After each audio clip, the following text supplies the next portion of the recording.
Check 1 2 1 2. Yes, sir, man. Welcome, brethren, to Holy Stocks. Yes. Shout out to all my prayer warriors out there. Is that what they call it, Casey? Prayer warriors? What is it? Warrior prayers? Yeah, prayer warriors. Prayer warriors, right? Yeah. You talking about Salvation Army people? I mean, just in general, like, you know what I mean? Sometimes, you know, like if somebody's sick and there can be a congregation. And they pray.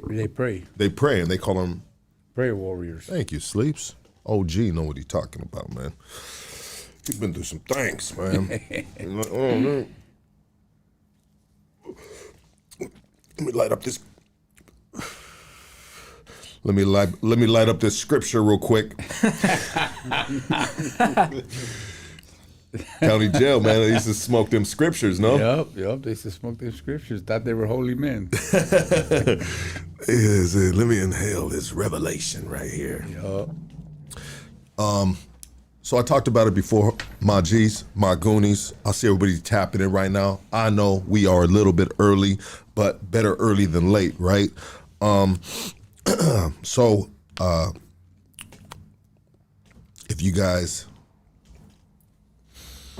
feel it in your heart, supporting this platform with a couple dollars, that helps us a lot, okay? And you know that's never been my style to be asking you guys. But if we're gonna stay small, then that's okay. But we're gonna be strong.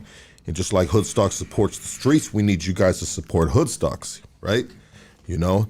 And I'll just leave it at that. But every time, in the beginning of every podcast, I'm gonna ask you guys, I'm gonna remind you guys, if you got $1, $2, $3, $5, please throw it in the pot right here.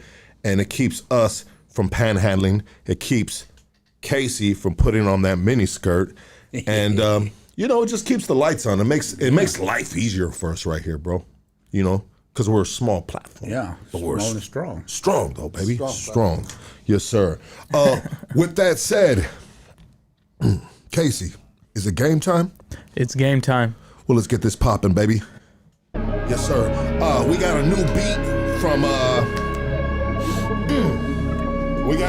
from Chop City. Welcome to Hoodstocks, baby. Say you my G's. Yeah. See what it sound like, huh? Hit that like, hit that subscribe. Oh, what we doing, Chop City, huh?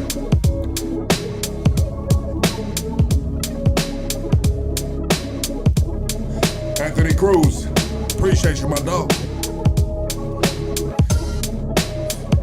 Sometimes we need a little help to forget the world we live in. Yep. Big Bad Hazard, I see you. Jay Medina. Chop City. Yeah. Frankie, $4.99. Let's go. My dog. Thank you, brother.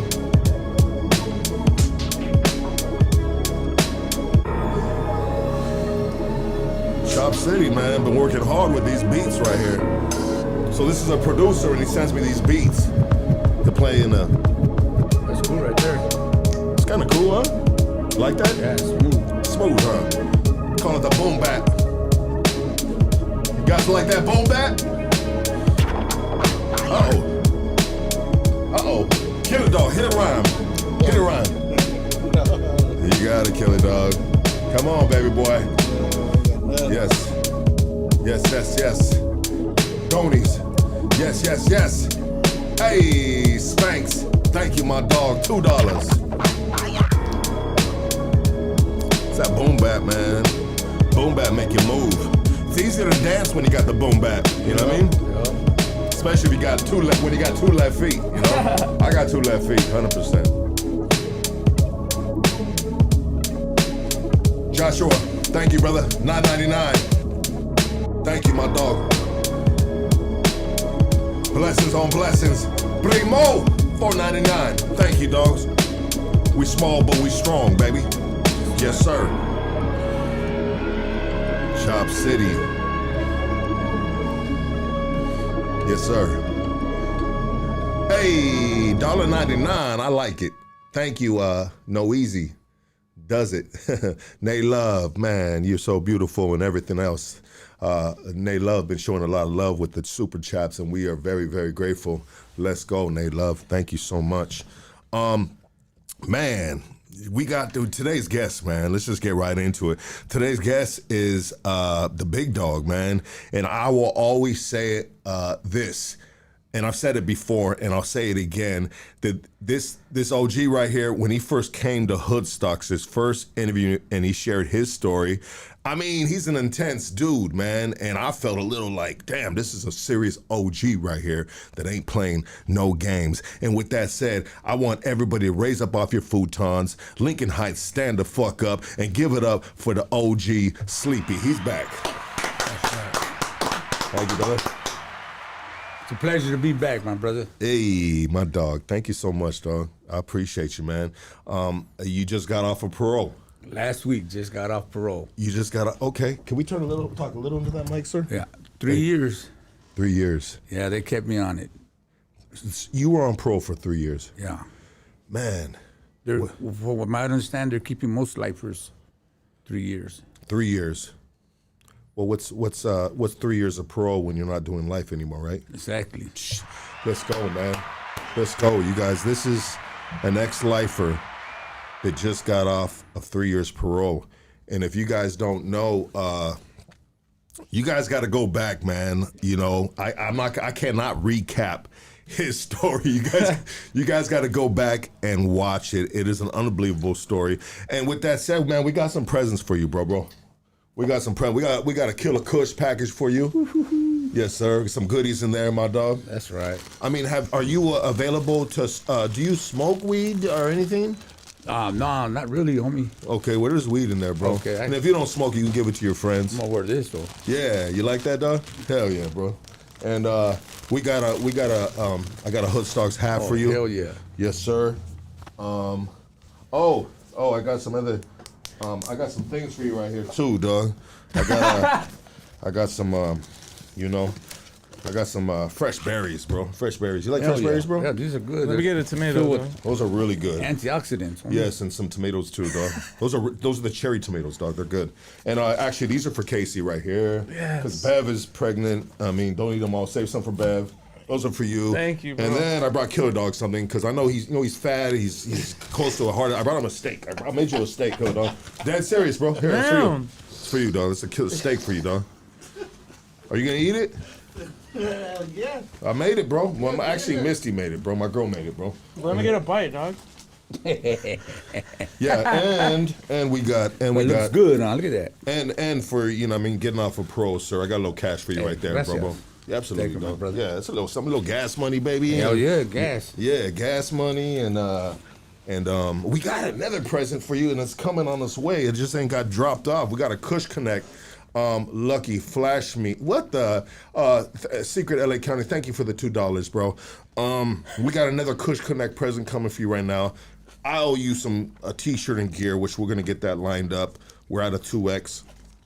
And I got you a 1986 garbage pail pack for you, bro. You know what I mean? Can I eat the gum? Yeah. No, don't. I tried it. Don't eat the gum. Don't eat the gum. That's right. Yeah. And, thank you, Junior Garcia. Thank you for the $1.99, man. And you guys see how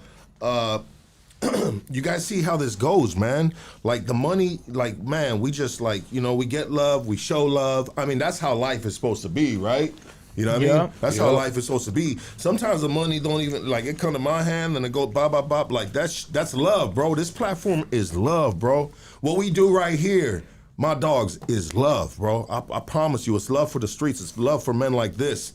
You know what I mean? It's love for our community that we want to, man, homie, you didn't go through all this shit for nothing, man. And if you can come on Hoodstocks and stay between the lines, right? Don't expose too much game. Don't get yourself arrested, you know what I mean? And share your story, you know what I mean? When people see you on the streets, they're like, Sleeps, what up, dog? Seen you on Hoodstocks, you know? That's exactly what they do, though. Like, hey, man, I seen you on Hoodstocks. One day I was working doing my internship at Socorro. Rehab. Rehab. I tried to check in there one time. The mailman came and he's looking at me and he goes, hey man, did you come on Hoodstock? Because I seen you on Hoodstock. I said, yeah, that's right. This platform right here is really important for everybody. It helped me. I got a car. You got a car. The What's first that? time. Else I'd still be riding a bike, homie. That's the crazy thing. So the OG right here was on a bike. And this OG right here, after you hear his story, you're like, this man does not belong on a bike, But I mean, humble beginnings, right? Yeah, humble beginnings, brother. yeah. You had to take it on the chin. You said, hey, man. Because I still had them criminal thoughts of when I was riding my bike, and I would be like, you know what, man, I'm going to just borrow a gun real quick, do a couple of robberies, buy me a car. Yeah. And then I'm cool. But, that doesn't happen. You don't just be cool. I'll do a couple more, get me this, a couple more, do that. Next thing you know, you're on a run. You're on a sick one. So I just automatically put them positive thoughts and said, hey, man, a couple months ago, I was in a jail cell. I was in a prison cell, Now I'm riding a bike on Figueroa. So I'd rather be riding a bike on Figueroa, homie, than be in that 10 by 12. Let's go, baby. That's the realest shit, man. Someone said on here in a minute, bro. Shout out to Robert Lopez, $49.99. Thank you so much, sir. Dallas, Texas in the casa. Don't play with it, man. Shout out to Texas, dog. That's right. Texas messes with us tough, man.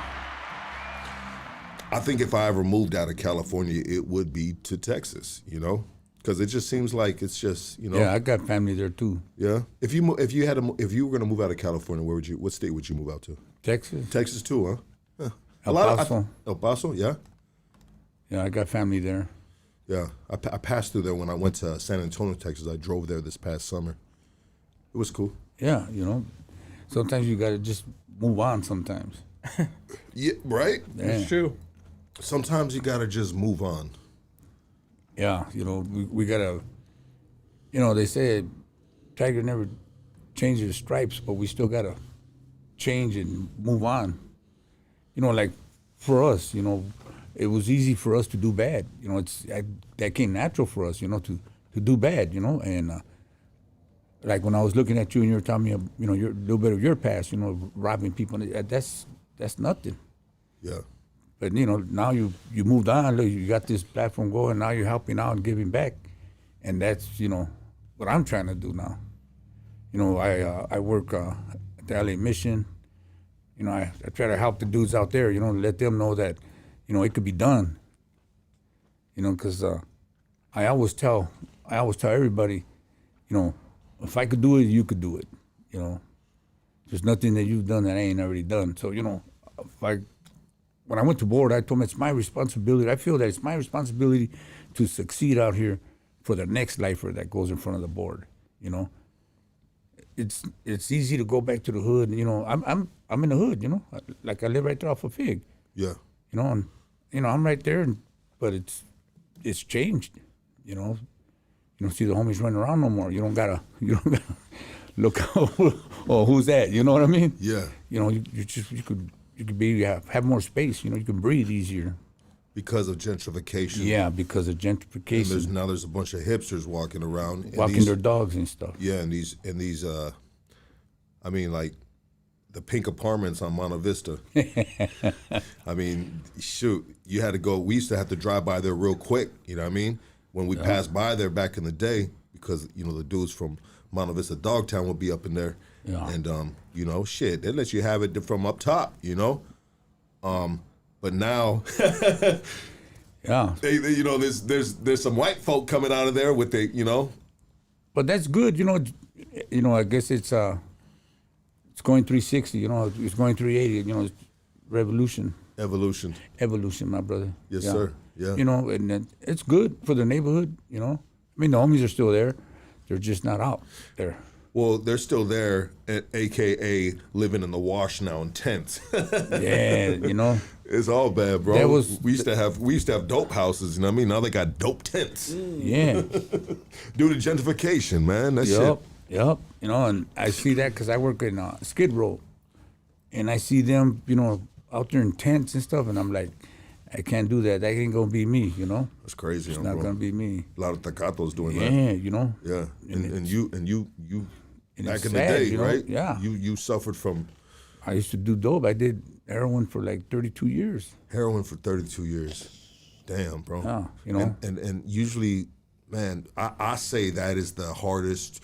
I mean, I've just seen it, and I'm glad that it wasn't my drug of choice. My drug of choice was methamphetamine. But when I see the OGs with the Malias, county jail, or when I see my people, my homies, like, you know what I mean, on the guys with the heroin, you know, addiction, I was like, man, they on a different trip. Like, they ain't hanging out with us, bro. You know what I mean? They doing their own thing. You know, they got their own crowd, and they do their own thing. Yeah, they do. You know, they ain't running and gunning with the motherfuckers that are fucking, Yeah. you know, it's a whole different fucking trip, right? Yeah. And it always made me, so back in the day, there was a spot called the Compound on Figueroa by Optimus Boys Home where they sold a lot of heroin at. You ever know that spot? Yeah. Okay. And so one time, me and my homie Eddie, we moved into that spot, so we had to clean it up a little. And it was a heroin spot for so goddamn many years. It was hard to get rid of those dudes. And I'm telling you, man, I was an asshole, bro. I'm kicking these dudes square in their motherfucking back, bro. I'm dragging them down the street. I'm telling them not to come back, and they just still coming back, bro. Like zombies, bro.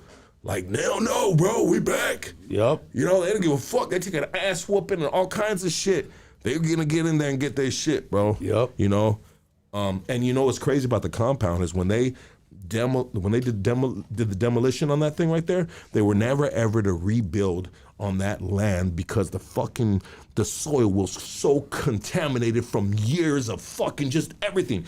Dope, feces, urine, everything you can think of. They could never bend. They still, you can pass by right now, bro, and they got some like things sticking up from the ground, bro. It's like you can never build on it, bro. Yeah, it's contaminated. It's done. Or like the hole on 50, go down. Yeah. Man, it was like a prison camp. It had big old fence, barbed wire, everything. Yeah, man. They shut it down. Yeah, back in the day, they used to have these dudes called Clarence Street down there. Oh, yeah. Yeah, there was dudes from Clarence, and there's been dudes from all kinds of different neighborhoods that used to be down in that hole. One of my homeboys used to live down there too. But yeah, it was kind of like, you got to be careful going down there, bro. Yeah. You get trapped. Exactly. You get trapped. One way in, one way out. 100%, man. Man, slaves. We from the same area, Yeah, huh, bro? same area. That's right, baby. Highland Park, Lincoln Heights, baby. We can talk. We can shoot the breeze all day long about little shit like this. But let's talk about your journey on parole, man. You've been through, like, we had started off, man, talking about, you know, your humble beginnings on the bicycle, bro. I mean, obviously you just got off of parole, so once again, congratulations on that, brother. Thank you. OG. I mean, you have made leaps, strides, and bounds, or whatever order, if that even fits together, but you get what I'm saying, to get to this point. Like, you've had temptation. Yeah. You've had triggers. And you've been in the hood, bro, so you gotta face all your fears. Yep. Right? In the sense of, you know, temptation, like easy access. Like, bro, yeah, there might be hipsters there, but you can still get your shit, homie. Yeah. You can still get into some shit, right? Yep. You know, and how has that journey been? It's been sometimes difficult because, like, I get triggered sometimes. You know, and triggers are things that people don't realize they have. You know, it's like, say you're drinking a beer and then it triggers me and I want to drink a beer. It wasn't because I was watching you. It was because in my mind, you know, hey, that's what I used to do. Yeah. So sometimes, you know, like you said, I go down this street and pick up, you know. Like, there's still some spots that are still there. And it's kind of hard, you know, having people, like, really behind me and close to me, you know, it kind of, like, sometimes, like, yeah, you know, I'm always, my head's always on a swivel, but it's just something that I do. I don't do it like, okay, this is what I want to do. It's just natural for me to always be, you know, looking around, watching my back, you know, and that comes from the joint, you know. You know, as soon as you walk in the building, you know, you look around, you know, look at on this side of the day room, that side of the day room, look up on the tier, see who's, you know, where's everybody at, you know? And I got used to that, you know, and, you know, I tell my girl, like, when I see dudes, you know, in the stores and stuff with wearing Crocs or chanclas, and I'm like, what the fuck? He's about to wearing fucking chanclas on the calle, you know what? That's just something from me that comes from prison, you know? Yeah. And she'll like, what's wrong? How can you wear fucking chanclas out here? That was like a no-no for us. We can't even walk from the shower to the cell with our chanclas. So that was something that's still in me. Every time I see him, I'm like, fucking Vato, it's just something on me that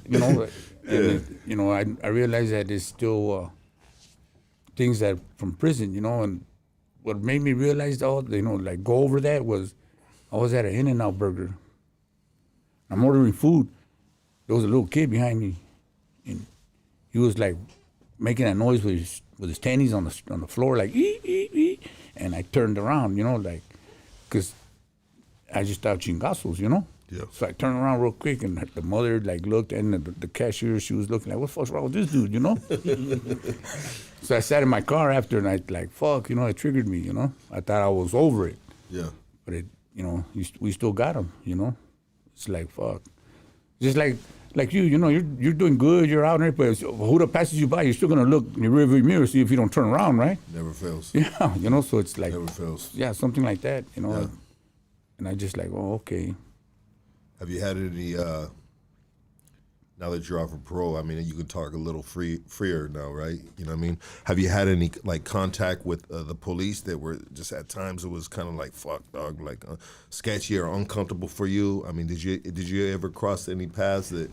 I got, I was at my partner, Albert's pad in Cypress Park, watching the Dodger game. His neighbor across the street is a white boy. So he came over right there on the porch, they're having beers and stuff. So I told him, hey, I'm going to go over to the Heights, the sandwich shop, get some sandwiches. So jokingly, I told, his name was Scott, hey, man, come with me because you're white. If we get pulled over, they won't fuck with us because you're white, That's what I, just joking. Sure enough, on the way back, we get pulled over. Oh, shit. First thing I tell him is, hey, give Albert the keys, tell him I'm gone. That's what I was, that's my first thought, I'm gone, Yeah. Just happens it was two pretty female raza juras. Yeah. And she tells me, license registration. So I go to my glove and I have it in one of my envelopes, it's East LA College. So she says, oh, who's the student? I go, I am. She goes, oh, you're a student? Yeah, you go to East LA College? Yeah. She goes, what are you studying? I go, drug addiction studies. She goes, oh, that's what I did. So I'm like, cool, Yeah. I go, is that right? She goes, yeah. She goes, where do you work? And I told her I was working in Huntington Park at an outpatient clinic. And she goes, oh, I worked over here. So she goes, oh, let me go. She went to the back. Her partner said, oh, why you study that? And I told her, I got family members that were addicts, and I just want to get a better understanding of how, somebody becomes addicted to a little piece of fucking powder or whatever it may be. And then she's like, oh, yeah, me too. I was like, cool. She gave me back my license. All right, get on. That was the only time I was like, I ever got let me go, But my first instinct was I'm done, What brother, that's just a testament to where you're at in your life, man. And I do that applause, bro, because I think it's just well-deserved in a lot of levels, bro, of that small traffic stop that happened. If it was a traffic stop or they already seen you and they figured that maybe you were up to no good, who knows, you know what I mean? But the way it was handled, I mean, the conversation, bro, you know what I mean? Something in common. Like, there's a lot of layers to that, bro, and that's pretty freaking dope. I went back to the porch. I told him, hey, I'm doing good. Right, yeah. He goes, what do you mean? I got pulled over. They didn't take me. Like, what? And then the white dude goes, yeah, they didn't even ask us if we've been drinking. Usually they do. Oh, because I didn't have my headlights on. Oh, okay. So he goes, yeah, usually they'll ask if you've been drinking because you don't have your headlights on. Yeah. He goes, they didn't even ask that. So that's right. That was one moment where I knew I was doing good. And you know what I don't want to get any more religious than I've had today. But just think about you happen to put your license registration or whatever the stuff in that envelope. Yeah. You feel me? Like someone's looking over you and you just did you, I mean, I don't know, bro. You know what I mean? Did you plan that? No, it was just like, okay, here's an envelope. I was going to school, so I put it in that envelope, and it was a nice envelope, so I put it in there and put it in my glove, And it just happened to be that she was a alumni, and I was like, thank God, you know. Yeah, and to have something in common for once. Yeah. Be just not talking about the not relating the color of both of your skin, right? But just having something in common outside of the race. And it's positive. And it's positive. Yeah. That's amazing, bro. And now Sleepy has everything in an East LA college envelope. Yo. You know what I mean? Hell yeah. My fucking, for my garage, the parking on the mirror. Yeah, bro. I mean, But you know, that tripped me out. It made me realize, like, all right, I'm doing good, you know. I'm in the right path.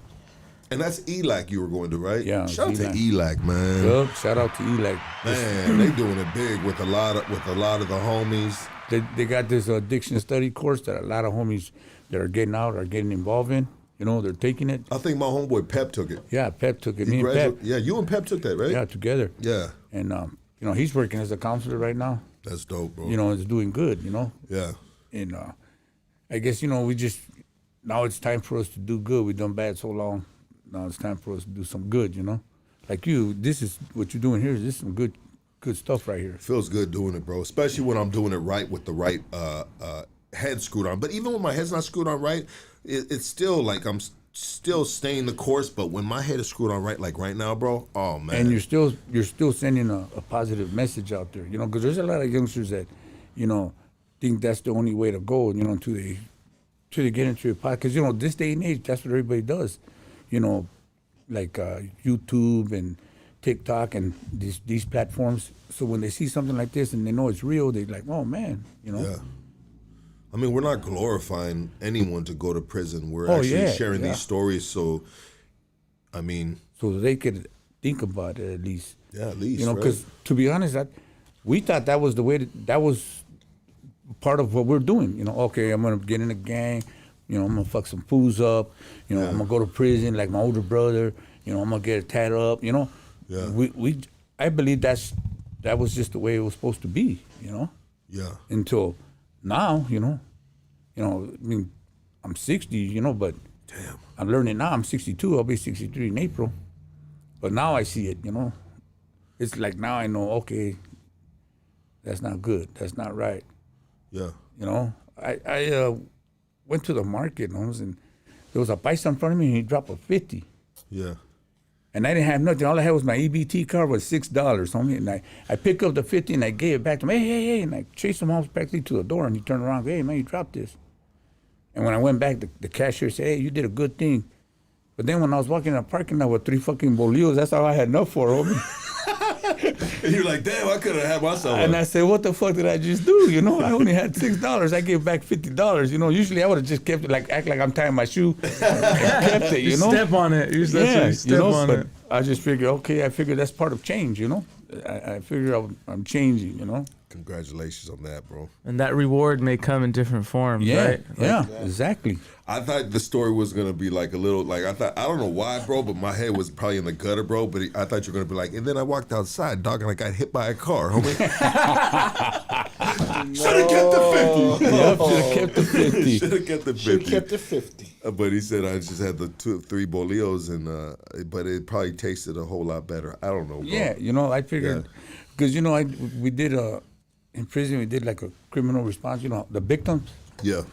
How it affects the victim, because I was doing, you know, like robberies, and like you know, I would rob stores, you know, because I didn't want to take somebody's money and, you know, be like their mom or dad, somebody we know, you know, my aunt, or, you know, somebody that we know's family. So I was hitting stores, you know, and I'm not gonna lie though, a couple of times, you know, 12 o'clock, 1 in the morning, catch someone at the ATM, you know, pasa feria, you know. Yeah. And those are the quick licks. Yeah. And I realized when we're doing this course that, you know, like I take somebody's $200 and like that could have been for their rent, that could have been for their groceries of the month, that could have been to buy their kids some, you know, shoes, you know. And then I started to think that way, like, fuck, you know. For me, it was just a come up, but for him, it was a big loss, you know, for the victim, you know. And I was just like, okay, you know, now I see it, you know. Yeah. Because back then, we never really pay attention to consequences. We don't think about the consequences. We just, the action. I know. I've said this before, but I don't think I've ever said it to you. in 1995, I got arrested for 20 armed robberies. And I came out, and they used to have that show called Life on the Beat. It was kind of like Cops. Yeah. Life on the Beat, LAPD, or you know what I me. I came out on They that showed shit, a car bro. cruising off of Soto. On Strickland, bro. Yeah. They got me on Strickland. It was my homeboy Ghost's birthday, and a gang of my homeboys in the street, bro, throwing cake and all this shit, man. And they came in fucking with camera crew and everything, bro. And I was all dusted out. Usually I run, bro. You know what I mean? I'm fucking running and gunning. I hit fences like a big dog. I used to hang out on Strickland. On Strickland? Yeah. In 70s, early 80s, but mostly the 70s with Ray. With Raymond. Okay, yeah. Ray Loco? Gantz and them. Yeah, man. Shit. I had a homie that lived on Birdwood Terrace. Okay, yeah. So we used to just come down to Strickland and kick it right there. Yeah. Ray, man. Ray Rivera. Yeah, we used to kick it right there. Okay. Oh, Ray Rivera. You're talking about my homeboys, rest in peace. Ray Rivera, you're talking about my homeboy Conejo, my homeboy Stomper, Vanessa, their dad. Vanessa. Yeah, Their I used to dad, run around bro. with his dad. Oh, you used to hang out with the dad, bro? I used to be his fucking his gunslinger because he was doing big time coke back in the 70s. That dude was a G right there. So I already knew his son and them, right? Yeah. And one day he were coming back, and he tells me, it was like 1 in the morning, 2 in the morning, and he tells me, you have to go home. I said, nah. He goes, all right, let's go to my pad. And we pull up to fucking Ray's pad. Yeah, I know, like, what the fuck? This is the homie's house, Yeah. So we're sitting in his living room like fucking 6 in the morning, and we're drinking Canadian Mist, Yeah. And the daughter walks in, all fucking regañas in her eyes, and she's like, oh shit, And Vanessa, then you talking about Vanessa? yeah, and then Raymond comes in and he sees me like, what's up, fool? He's like, hey, what you doing here? I'm like, I'm kicking it with Pops. Yeah. I didn't know that was his dad. Yeah. But I ran around with his dad. Damn, that's crazy. Shout out to Vanessa, and she's married to my homeboy Toro now. Oh, that's right. Yeah. They still in the same area right there. Love and respect to the whole Rivera family. Yeah, man, that's crazy. So I used to kick it at that pad like in I don't know, like 94, I think, bro. Like you said, we're in the same area, And he was always man. That dude, man. He was an OG, man. But that's a testament to how far back you go. You an OG too, man. Yeah. But that dude had to be older than you, though. Oh for yeah, sure. he was older, a lot older than me. A lot older than you, right? Yeah. But he had so much respect, bro. Like, all my homeboys loved him. Back then, all my homeboys, like the crazy motherfuckers from my hood, bro, if they didn't live with him or they didn't hang out at his pad, bro, they all respected that dude big time. That fool had big respect for my neighborhood, or in that area, period, right? Yeah, I used to run around with him in the 70s. He had a big black Cadillac at that time. Big black Cadillac. Yeah. Hell yeah. It was same old circles, brother. Yeah, so his son, Johnny Conejo, rest in peace. He's like one of my he's my OG, bro, in the sense of the dude's just he's a gangster, bro, but just an amazing individual, you know what I mean? And he left a big impression on me when I was younger, and you know what I mean? And I just always there's certain ones that you really respect. Yeah. And especially back then, I remember there used to be older homies would try to pull up and fool, get the fuck out. You know what I mean? Sometimes, little young motherfuckers just be assholes, bro. Yeah. You know what I mean? But everybody always fucking Johnny Conejo, man. Love that dude, bro. Big respect for that dude. He a fucking fool, dog. But yeah, man. Damn, dog. Ran around with his dad. Hey, that's crazy, I was bro. his fucking pistolero. Damn, that's sick, bro. Yeah. I was only 16, 17. Yeah. We used to run around. Shout out to Anthony too as well. Yeah, Anthony. Yeah, that's his other son, bro. Yeah. Yeah. Whole Rivera family, man. They're probably gonna watch us and trip out, bro. They that's a big family, man. You know what I mean? There's a lot of, Anyways, damn, bro. So let's get let me see where this guy. I think this guy's right here. Bro, guy waiting on someone. Oh, he's outside, bro. Did you put the thing on there, bro? Yeah. Okay. This freaking guy, bro. Been there for 20 minutes? Tell him to get up. Kill a dog, dude. Sorry about that, We man. got the damn presents for the OG right Get here. off the car. It's been out. It's been waiting out there for 20 minutes. 25 minutes, bro. Damn. But I told him, I'm not even blaming the killer dog, because if he's got that thing cracked, then the door's open. You know what I mean? You know? Freaking guy, bro. Freaking Armenians. No, just playing. Bam. Okay, cool. So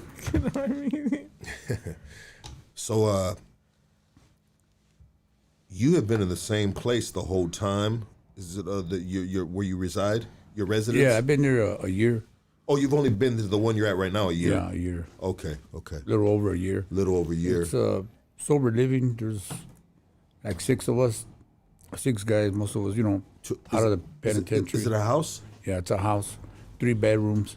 That's kind of cool, no? Yeah, and we're all on the same level, same page as far as we all got out. All trying to stay clean. Yeah. And we all do our thing. We all work. A lot of us work. There's a couple of us work in treatment. Yeah. And so, I mean, that's kind of like like low key. Okay, cool. Yeah, just give me those bags, bro, and then you put that other stuff somewhere else, bro. Thank you, sir. Let me see real quick.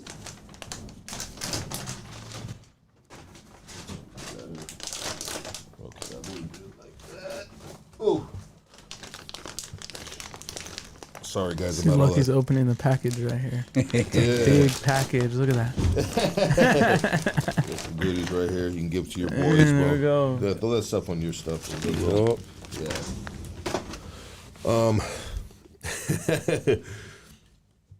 The berries and the eat those. It's a good gift, right? Hell yeah. Yeah. No, somebody just gave me a slab. My pops brought a slab of that stuff to my. Really? Yeah, Sick. so I was leaving and I'm like, shit, let me bring the guys some of this stuff, bro. I mean, Yeah. blueberries, bro. Throw those in with my Alright. oatmeal. Oh yeah, with the oatmeal, bro. I like to get the like even those like cherry tomatoes. Those are kind of like the sweet tomatoes, really good tomatoes. I mean, do you like tomatoes? Yeah. I love tomatoes, bro. I love anything vegetable. But say something like that, bro. What I do is I'll kind of cut those up with some cucumber, and then I'll put some Italian dressing on it, bro. Bro, just like that. Good, homie. Yeah. Yeah, just like that. It's just like that, yo. I mean, how does it work in where you live at? I mean, you guys all share a kitchen. Yeah, so we all share a Does kitchen. everybody have like a name on the? Hey, homie, those are my fucking chimichangas right there. We got Yeah, 3 refrigerators in there. Like last time, you had 3 refrigerators. Oh, okay. And like one of them is like me and this one guy, my roommate. And then the other fridge is the other 2 roommates, and the other fridge, the other, so we all have our stuff. So does the sober living home hooks it up like that, so there's no discrepancies in a sense, right? Yeah.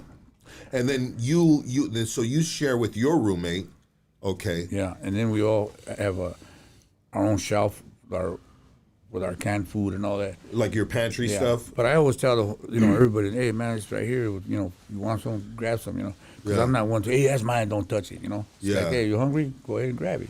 Yeah. I got some cereal. Go ahead. You want some cereal? Go ahead and grab it.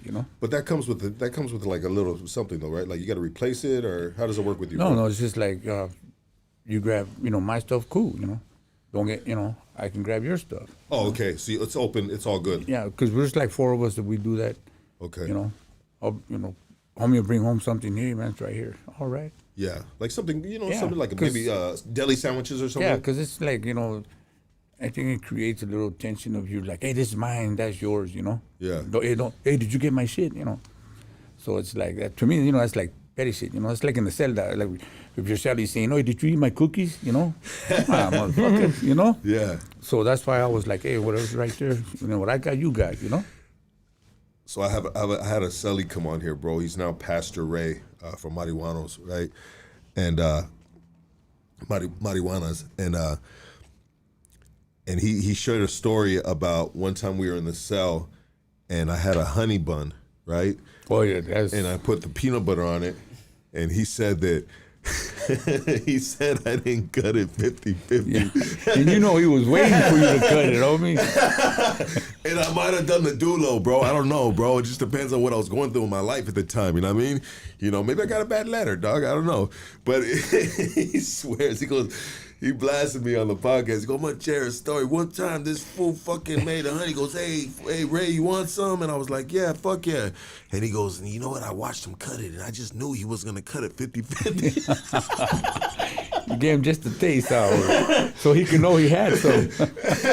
He said I did like 25, or he didn't even say I did 60-40, bro. He said I did like 75% me, and I just gave him a quarter, bro, a little 20. I don't think, bro, that takes a lot of nerve to do that to your celly, bro. That's scandalous, dog. Yeah. And I really want to say that I didn't do it, but who knows what we're going through, dog? I don't know. Maybe you know what I mean? Maybe I really didn't want to share with them, bro. Exactly. It's like, fuck, I'm always sharing. You know what? Yeah. I want to eat one for myself, Yeah, because it's different when you eat a whole honey bun by yourself. Yeah. Right? And then, honey buns, like, out here, it's like a fucking filet mignon, homie, You mean in there is like a filet mignon? In there, to get a honey bun. A honey bun, bro. Yeah, then all to yourself. I mean, and I wasn't shitting out honey buns, bro. You know what I mean? So when I got a honey bun, you know what I mean? I might be asking you. You had to enjoy it. I might be asking you and hoping that you say no. And then you say yes, and it's like, fuck. Yeah. You know what I mean? And then I'm cutting it, and all of a sudden I go blind from one eye, bro.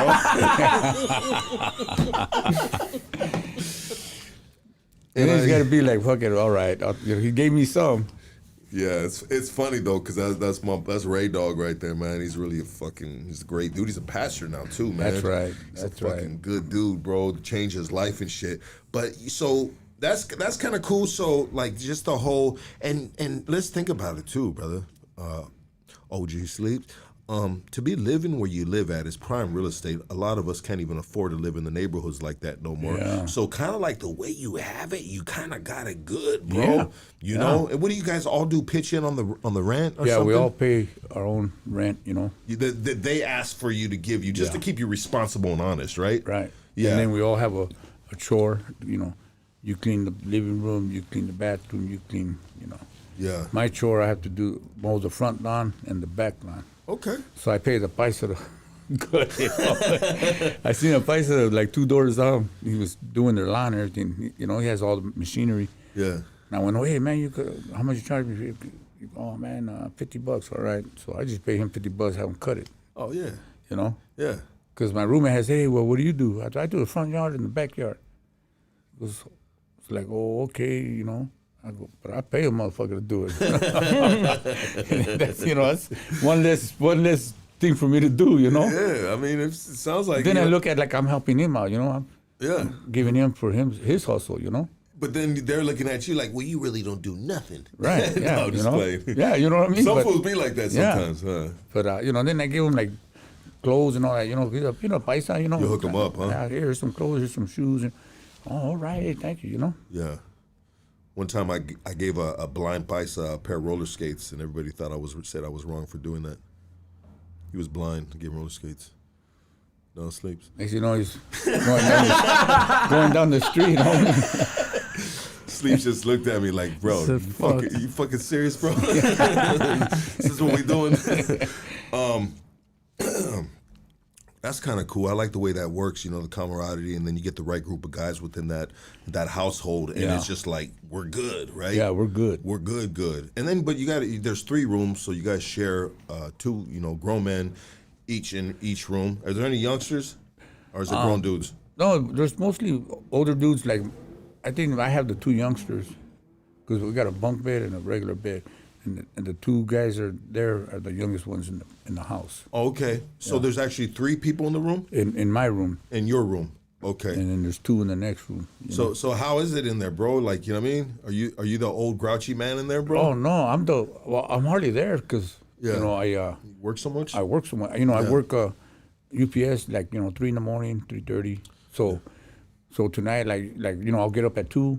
Sundays I usually get up at 2 in the morning and I take off to work. And then I'll come home, shower, and then I work at the mission. Damn. So all week from the mission, I get out at 11. I go from the mission to UPS. I don't go home. I'll change clothes and then just park in the parking lot and sleep like 2 hours, 2.5 hours, and then go in. So I'm not at the house all week, just for maybe 2-3 hours. Damn, bro. You know, but that's something I gotta do. You know. How long have you been doing that, like that type of program? 6 months because I've already got the other job. I've been the working. UPS? I've been working UPS 2 years. Okay. So you barely got the mission job. Yeah, like 6 months. No, I got it in April. Okay. Last year. Longer than 6 months. Yeah, I got it April last year, and I've been doing that since then. Damn, bro. How you like that? It's already like routine. You know, that's my routine. You know, I already fall asleep. I get up sometimes before my alarm. You know, it's just like routine. You're a beast, bro. You know how we do it, homeboy. Yeah, no, it's beast mode, bro. Yeah, That's tight, bro. And do you enjoy doing that? Yeah, I enjoy it. You know, I like doing UPS because I feel that's like my workout. Because I'm lifting like sometimes some heavy shit. You know? Are you in the warehouse with everybody else? Yeah, I'm unloading. So where all the trucks pull in, I'm Yeah. unloading the trailers. And they got a cool crowd of kids that work there, Yeah. like older and younger. Like Yeah. there's all, you know what I mean, not genres, but like ages of kids. Yeah. And obviously older individuals, right? Yeah, And that's kind of cool too, no? Yeah, I'm one of the oldest, like the second oldest, but it seems everywhere I go, I'm like one of the oldest, you know? But probably best worker. Yeah, you know? Yeah. Because they'll come, hey, you want to come in Saturday? All right, you know? Yeah. But And all these little youngsters are like, they don't hell come no. in, yeah. Hell no. They So- barely showing up on the days they're supposed to be there, So really. I work a good 4 or 5 hours straight just unloading trucks. Yeah. And I feel that's my little workout, you know? Yeah. Because I seen you doing burpees, and the other time I was like, "Fuck, man, I gotta do burpees," because I haven't worked out, homie. You know, like, when I was at Amity in downtown, they had a whole fucking gym out there, a whole white pile. Were you getting it? Yeah, I was hitting 240. Damn, bro. You know, I was getting my drive on. Hell yeah. And then 240, that's a lot, dog. yeah, and then now I haven't, you know, and then when I got the car, it's like I gained a little bit of weight, you know. Because, it's just like a drive-through, burger and fries, you know what I mean? I don't even have to walk, homie, you know? I just pull up, you know? Yeah, you So- can't even work the burger and Yeah, fries. so, there's no more riding the bike, you know? The bike kept me, slim and trim. Yeah. Now I'm, putting on another 20 pounds, and I'm like, fuck, I look at myself, I'm like, fuck, man, you know? And I happen to turn on the phone, and you're doing burpees, and I'm like, fuck, I gotta start doing burpees. Yeah. I seen you getting your money. I think it's good that maybe that I do that then once in a while, you know what I mean? Because I've been trying to get my shit up, bro. Like, honestly, bro, I can take my shirt off and you can start seeing my shit getting defined, bro. Yeah. I still got the belly, bro.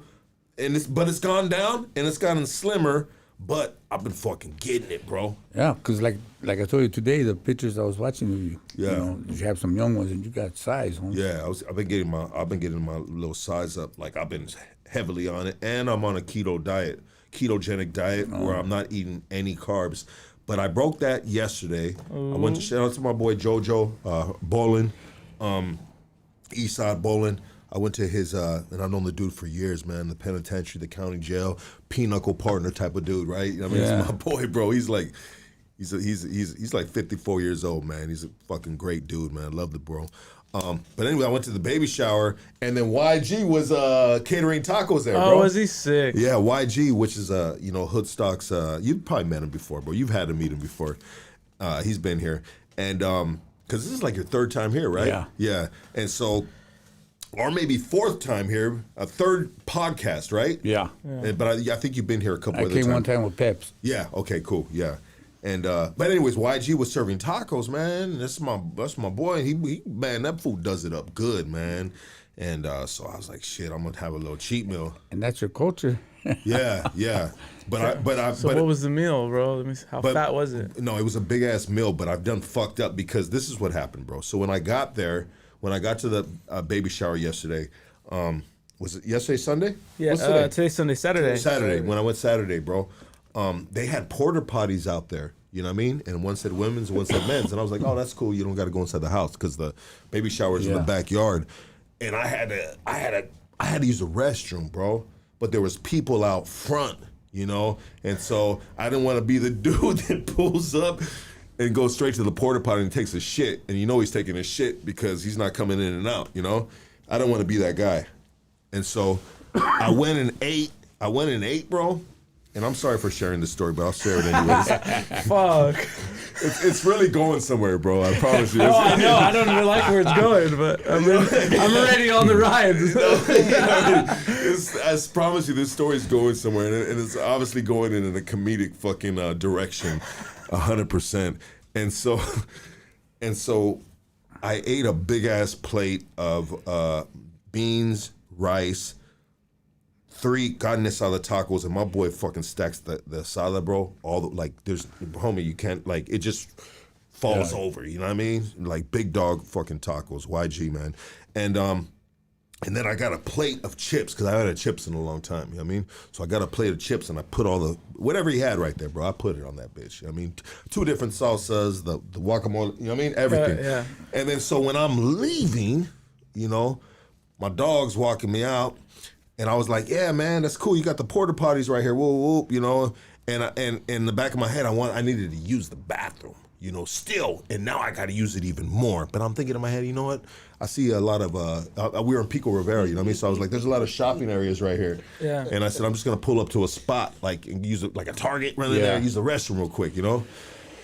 And so I take off, and I'm aimlessly driving because I don't hit my GPS, and I'm not familiar with the streets that I'm on, so I hit a fucking dead end. As soon as I hit the dead end, I was like, I gotta go now, bro. Oh. And you know what I mean? So I fucking turn around, bop, bop, bop. I'm driving fucking recklessly because I gotta drop a bop, bop, you know? And then I get to the fucking longest red light ever, and there's a Tommy Burgers across the street. You know what I mean? I said, fuck yeah, there goes a Tommy's right there. And so I fucking smash over there, jump off, you know what I mean? I'm doing this fucking like weird walk, and I barely made it, bro. I barely made it, man. And I barely, man, I popped the fucking, I missed, bro. Man, I'm in this shit, and I had to take my slingshot off and clean up the mess. And No, dude, you had the sweats and you. yeah, bro. And you fucking just blew why mud I everywhere? honestly, I did, bro. You know what I mean? And I'm sorry for sharing that story, but so the keto, that shit, it has this a protein in it, bro, that messes my stomach up, bro. What is that protein that they put in all the shit, like carbs and stuff? There's a certain Protein. It's a protein, bro. It's and so gluten. Gluten's not in protein, but yeah, that's in like. No, carbs, it's a protein. They use Is it? Let me see. I believe it's a protein, bro. And you know, if it's funny, is because Killer Dog can 100% relate to me. Because the whole time I was hearing this story, he was like, "Yup, I've been there. Yeah, I just shitted the fucking sidewalk right now, look." You know what I mean? I apologize about that story, brother. Hey, it's life, bro. Yeah, it's life, bro. Right? It's life, man. And I'm only 40. I'm gonna be 48 next month, bro. Damn, bro, can you imagine when I'm 58, bro? I'm gonna have to wear a diaper already, bro. Because I'll be having you know what? As long as I eat the right things, I won't have those problems. I mean, as you get older, do you have anything that that you feel like, oh fuck, you know what I mean? Like what I notice now, like I'll have only like 1 bowl of cereal because of milk. It blows you out? Yeah, so I feel like, okay, maybe I'm becoming lactose intolerant. Yes, and I'm all that too, bro. We drink almond milk at my house, but go ahead. Yeah, they told me drink almond milk. Yeah. Like it's good, sweeter, you know, and with your cereal, It's not bad. Yeah, it's not bad, bro. So I got to try that. Yeah, go to almond milk, brother. I am addicted to cheese. I love cheese. I will fucking slice big pieces off the block, and I just eat it like that. Yeah. I love cheese, but I'm lactose intolerant. The reason why I have so many shit stories, bro, is because there's a lot of stuff. My stomach ain't shit, bro. You know what I mean? Like it don't hold. You know. But if I eat correctly, I have a lot of allergies within my system, bro. That but being a drug addict for so many years and shit, I don't give a fuck, bro. I want to eat what tastes good, you know what I mean? Yep. And then I pay for it later, bro. And sometimes I'm doing some fucking stupid shit where fucking, missing the Tommy Bird, having to take a slingshot off, and then coming out and give the key back to her all fucking weird and shit, you know what I mean? She's like, damn, you were in there for a long ass time. I mean, that's a little bit of embarrassing, you know what I mean? But you'll never see them again.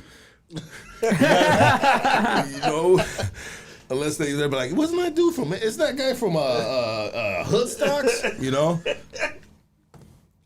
But you know what, bro? The city is so small, man. You will always see different people. Let's say this, bro. Like, so when you are at your spot right there, and you got a bed, and then you got bunks. So you got the bed, right? No, I got the top bunk on. Oh, you got the top bunk? Oh, because you're new at this spot. When I moved in, that was the only bunk available. Okay. So he told me, look, you get the top bunk, but the closet, you go get both spots. Like, oh, okay. So the 2 other beds, they only got one half of the closet, and the other guy has the other bottom half, but I got both. Okay, so there is a plus. Yeah. There is a plus. Plus, for it's not like I'm always there, you know. So yeah. you know, I don't trip. I mean, as long as I can lay my head down, I'm good. You know. And how is their what would be the proper way of saying it? Their cell Mannerisms? etiquette. Yeah, their etiquette. How's their etiquette as you know, being in there with two other dudes? You Yeah, know? one's never been to prison or nothing like that, so he really doesn't know nothing. So he's just there because he's been a drug addict and he went through a Yeah. rehab or something. Yeah. Okay. And the guy in the bottom bunk, he also never really been to a joint, you know. But he's worked, so he's gone like all day too. Yeah. You know, but he's cool. His name is George. You know, we go to like to Pat and Lorraine's, have breakfast. You know. Pat Lorraine's, baby, let's go, bro. Yeah, you know what I mean? Right there on Eagle Rock Boulevard. Well, I was cutting my hair for a minute right there across the street at the porch. The porch. Yeah. That's my boy's Gus right there, bro. You ever talk to him about it? No, I never did, but Oh, Gus is my dog, bro. yeah, I go there. I used to go there and cut my hair. You know? Yeah. But yeah, we kick it, you know. Yeah. But yeah, there was only like 4 of us are OGs, you know. Yeah. And 2 of my brothers, Yeah. and one of them, he's a homie. I known him since like the 70s. Oh shit, like So that. he's cool, you know. Yeah. And he's a brother though. No, he's a homie. But one's a homie, and the other's a brother. the other 2 guys are brothers. Okay. That live there. And how's it living with them? Cool, you know. Have they been to the penitentiary? Yeah, the homie's OG. Yeah. Yeah. They're OGs. Yeah. So that makes it easier then, right? Yeah, you know. Yeah. And like I said, one of the older homie, he works treatment also out there in the valley. He works treatment. So we're always gone, you know. We're hardly ever, you know, he works graveyard. When I come back from the morning, he's barely coming back, and he goes to sleep, you know.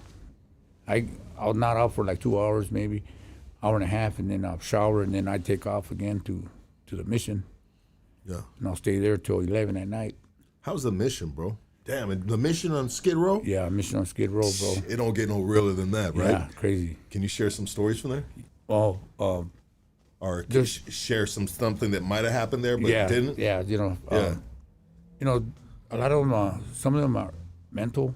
Yeah. You know, a lot of them ain't their like addiction. You know, some are mental. What would you see the percentage of addiction and mental illness? I'd say like 70s addiction Okay. and 30s That's- like mental. Well, that's good to hear. Yeah. You know what I mean? Because honestly, bro, I come sometimes I've been in Skid Row and I'm just like, man, where we at? Are we like at 50-50 now? You know? It's, you know, you see, bro. And it's hard for them, you know, because they're barely starting their recovery, and you know they go outside, and they're slinging. They go outside, you know, all around the whole building, they're doing drugs, you know, and Yeah. you know they're in their tents and all that, but they're all getting high, and it's hard, I think, sometimes for the guys there, you know, to come out and they see all that, you know, and I just like, hey man, but you could do it, you know. I tell them that, you know, when I worked outpatient, I just got out and I was working down there on 3rd and Central, and I'm walking over, you know, syringes and shit, and I'm like, or the little orange cap, and I'll be like, fuck. You know, it brings back memories, you know. It's not like you're going to forget that, you know. Yeah. And, but you just got to keep going, you know. I was telling him, if you really want it, you know, you can do it. You know, I always tell him, you could do it. If I could do it, you could do it. Yeah, 100%, especially, you know, what is it, 32, 36 years of addiction to heroin? Yeah, 32 years of addiction, you know, Yeah. 26 years in the joint, you know. Yeah. And I tell him, you know, now I'm out, and, you know, I'm working as, you know, right here helping you guys. That's crazy, So bro. if I could do it, you could do it, you know. I mean, do you believe sometimes, I mean, what makes the best counselor? I say a person like yourself. The best bro. counselor is one that's been there, you know, not just all book. Yeah, right. Because if I'm getting at you nothing about the book, what I learned in the book, it's not that real. You're gonna be like, oh, this is all book shit, you know. Yeah. But if I get at you and you see me and, you know, tatted up and all, and I telling you, you know, hey, I mean, I've done this, I've done that, you know, I've been here, I've been there, I went through this, I can relate to you more, you know. Because there's a lot of dudes that will tell me, hey, you know what, man, you know, I've been through that. Hey, you know, man, that was a good what you told me, you know, because I could relate to them because I've been there, you know. You know, how can I talk to you about gangs if I've never been in a gang, you know? 100%. You know, you're gonna tell me you don't know nothing about gangs. You know, you're not a gang member. But knowing that we're both gang members, ran in the same circles, you know, like you and I, Yeah.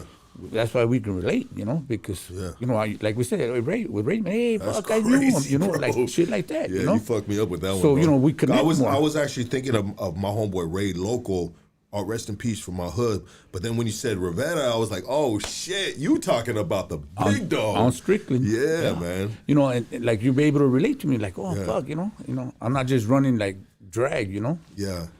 because you got some guys that put a little bit on it, they embellish their stories, but I feel like I don't need to do that, what I have is what I have, and hopefully I can reach out and touch somebody, Well, they put, I think, yeah, absolutely, brother. I think they put our strongest, I'll say this. Well, I've heard this before said, so I'm just repeating something that I've heard before. They say that God puts our strongest warriors in the toughest places, right? Like, come on, bro. Like, if you guys, dude, Skid Row, what is the mission? This dude is in the mission, man. That is ground zero of the zombie apocalyptic. Yeah. You know what I mean? That's a drug den, Holmes. Man, bro. And I'm an ex-addict. Yes. And you had to do some couple times like, hey bro, you want some OG? Not like I'm cool, Yeah. But then you got something that they already know because I gotta walk back and forth, and they'll see my ID. Yeah. I work at the mission. They'll just be like, hey, what's up? Hey, what's up? Because there's and that's such a trip because there's people in there that look just like you. Yeah. But they're not doing what you're doing. Right. Right? In a sense, right? Yeah. Like homies, OGs, right? And now how does it feel to be on this side of the fence, Right. bro? Is that crazy? Yeah, and it's a different view, It's Yeah. like it's like we have more responsibility, than the guy on that side because we gotta not only live by example, but we gotta show them, by our actions and what we do, like this here, like when I first came, I didn't even know what a podcast was, Yeah. I didn't know, what we was gonna do. I thought we was just gonna be like me and you talking, Yeah. Or even when I seen the mics, I thought it was just us being recorded, for us, You didn't know we were live and shit. Yeah, like and then this. I told him, hey, I seen you on TV. TV? Oh, yeah, you came out on, and then he showed me, and I was like, well, what the fuck, oh. And then I had people, and that was another way to people to, like when they say, hey, I seen you, I think that was good, and we start talking. Because there was a girl in East LA College, I was in the library, and she said, hey, man, I think I seen you on TV and on a podcast. Was that you? And I go, oh, yeah. And she goes, I think that we were glorifying like violence and drugs and gang. And I said, no. Did you see it all? I go, you should have seen it all. So we sat there, we were in the library, and I talked to her, and I ran down to her for like a good hour. We were just talking, And I was telling her, and I was telling her about you, I go, yeah, I just met that guy, but, I can relate to him and his life because he's been through the same thing I've been through. As a matter of fact, I go, you were in the bottom dorm of the county, I was on the top dorm of the county when we got off. The riots. Yeah, the riots. Bro, those are some of the craziest riots I've ever been in, bro. And I've been in a penitentiary riot, bro. But that riot, because it was close quarter, and we kept on getting off, and it was on and popping, bro. Yeah. Like it was war, so you bro. separate the men from the boys. 100%. You know how many homies were all the way in the back, bro, against the wall, bro? Exactly. You know what I mean? I swear to you, bro, when I was throwing them hands in that riot, I looked side to side of me, you know what I mean? And I know there's other homies right there, but when I looked side to side of me, bro, there was those fucking white boys, bro, because remember back then there'd be like some of those skinhead white boys in there and shit? Yep. They were on both sides of me, and they got fucked up, bro, because they were talking shit, because, when they put us down, those dudes started getting into their bags, bro, and eating up all their store and shit. Yeah. Fucking talking crazy shit, dog, and I don't know. And they were heckling the cops, man. I had to shimmy away. Before they throw the motherfucking little fucking bombs, remember the little rubber balls? Well, they were doing that, bro. And then they were coming in, and they were the deputy that was watching it, because we kept on getting off. So when they would come back with the guns, or they would always leave one. And anyways, long story short, bro, I remember when the goon squad or whatever you call them dudes came. There was a deputy, he was like, those guys over there. And I seen him point, and I said, son of a bitch, because these dudes were talking mad shit, bro. Yep. Fuck your mom and fucking all this shit. Yeah. Man. They were doing that upstairs too. About it. Oh, fuck. That was wild. That was wild, huh? That was wild. Yeah. And then they put us on those Fucking jute balls. The jute balls, and we got like an extra week because our dorm got off X amount of times or whatever. And so when you guys all got off, we would hear all the I'm like, fuck, those dudes are back in normal program. We're still there. And the talk about how when we were on the lockdown, bro, you got to rip your fucking mattress open and you got to get inside the mattress, bro. You know what I mean? To stay warm. At least we were, because what do? They turn the air conditioner full blast. Full blast. They strip the whole freaking dorm. You're there in a pair of boxers on a mattress. You can't get off the mattress. One at a time to the fucking restroom, bro. Yep. Yeah, it was crazy. That's different Yeah, times. you know, huh? and torture half the people right out here ain't lived through that, you know? I would get in that thing and you're still freezing, and then you come out of it, and if you had an old mattress, then all that black stuff, All that fucking little balls and shit. all that shit would be just covered, just... Yeah, you know, a lot of these young guys ain't experienced none of that. Like, I'll tell youngsters, even in the joint, I'll tell them, like, I remember when they used to slam us down a year or two, you know. I was in Calipata when we got up on the COs, 2-year lockdown. You know, and a lot of these younger guys like, what? Yeah, we ain't going nowhere, you know. When were you in Calipat?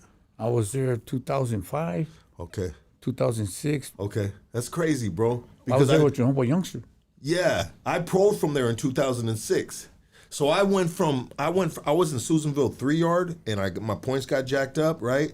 And so they shot me to what is it, B yard? Yeah. Calipat B yard, We were locked down. and you guys are already locked down. So I stayed there on the 4-yard lockdown for like, I don't know, maybe a year or something like that. And then I paroled from that cell, bro. My cellie was Scooby from Eastside Weedmas. All right, yeah. I had my homeboy Cricket. Yeah, Youngster was there for a Youngster minute too. was there. We're in the back. Me and youngster were in the back. Okay. Oh, you guys were in the back. Okay, yeah. That's what I heard too, bro. Yeah. I heard Youngster was in the back. Yeah, we went to the back, and we kicked it there because we stood there, and then we heard the homies were still locked down. We were like, damn. So we ended up doing our shoe turn there, and then he shot us the Hatchapee shoe. Okay. Damn. You know, and a lot of these younger guys that are there, like, they don't know none of that. They're like, what? Yeah, they locked you down for a year back in the day. Yeah. 2 years, you know. Fuck, They don't do it like that no more? They don't do it like that no more. Well, the system's changed a lot, bro. Yeah, it's more about, you know, and I give Sacramento credit to a point where they're trying to, you know, they're implementing a lot more programs. Yes. Schooling. You know, we got NAAA, we got CGA, criminal, you know, Gang Anonymous, you know, and so we have a lot more classes, which is good, you know, because back then it was just dead time, you know. Yeah. You know, it was just yard and, like you said, pinochle or dominoes on the day room. Yeah. Yeah. No, and they did that because they added the R, right? The rehabilitation to CDC. Schwarzenegger did that. Did Schwarzenegger do that? Yeah, he said CCDR. Yeah. CDCR. You know? Yeah, so, you know, that's one thing that's good, you know, and then now they have all these, like, all these homes out here, transitional housing, you know. Yeah. Because back then, you know, they would wonder, like, well, why is there, you know, we had a high rate of people coming back to the joint, you know, reoffending. And, you know, they're like, well, fuck, what am I going to do out here? I don't got nothing out here, you know. So they turn to crime. Yeah. But a lot of these transitional houses, they're trying to help you, you know. Your homeboy runs Amity. Who's that? Pep? No. Fuck, I forgot his name. But it's your older homie. He's the director right there. Huh. I think I might know who you're talking about. I think somebody told me about that. And he was a client there, you know. And then he stepped up, and now he's the director. They make you know how much money? Just kind of like pivoting a little bit, bro. You know how much money they make with these fucking homes, bro? They make a ton of money. Yeah. Whoever's getting these homes, they're making a bunch of money in the sense of the money they get kicked back from the government. These transitional homes or these sober living homes are big money, bro. Yeah. Are big money. And they know it. The government and the city and the state know it because it's a lower recidivist rate. You know, we're not going back for bullshit. You know, a lot of us are staying out, you know. And it's because of these homes. They got somewhere to go, you know. And salute to the fellas handling your business like yourself, bro. Yeah, I feel like I don't want to be a statistic for CDC to tell the next lifer, oh no, man, you guys are getting out and coming back, because we only have like a 3% Of going back rate. going back of lifers that are getting out and going back, That's amazing, bro. and it's not for the same. It's not for the same crime, it's something less. Yeah, something less like. Bullshit, Just, yeah, you can get an argument with a chick, bro, and she's gonna freaking Say call he the hit cops. me. Yeah, exactly. And there goes your 3%. Yeah. Yeah, 100. Let's do this. I want to pay some ads, and we're gonna be right back with the OG. Let's go. Sleeps. If you got a restroom, anything, brother. Yeah. Let me get this right here. There we go, right there, baby. Let's do it like this.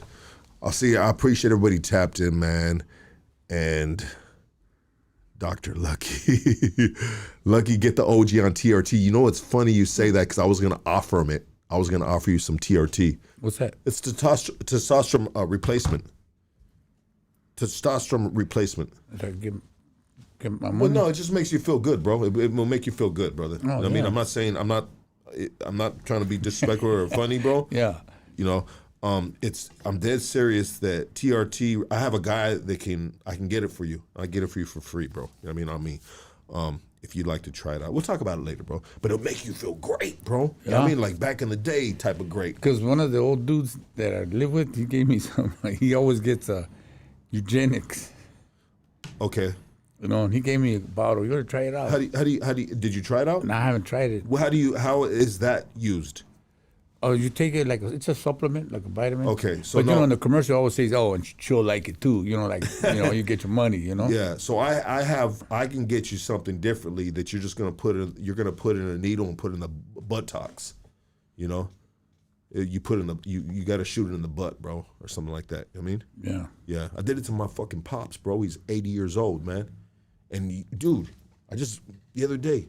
I don't know. Some people shitting on me for doing this, man. But I gave it to him the first time, and he said, "Hey, man, this shit is great," And then he was running and gunning. I couldn't even get a hold of the guy. You know what I mean? 80 years old, bro. He was pumping it out. Dude, he felt so amazing. So he came over 2 days ago. My 80-year-old pops comes over, and he goes, "Hey, man, you think I can get a jab?"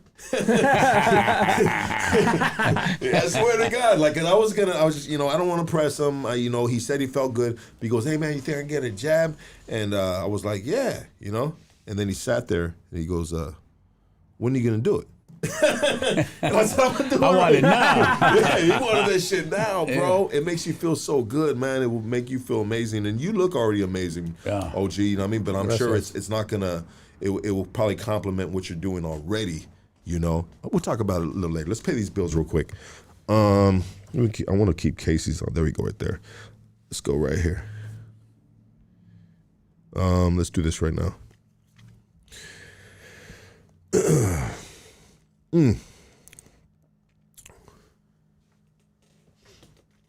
I was talking to the owner of Shockaware, man, and he said he appreciates everybody that put in orders with Shockaware.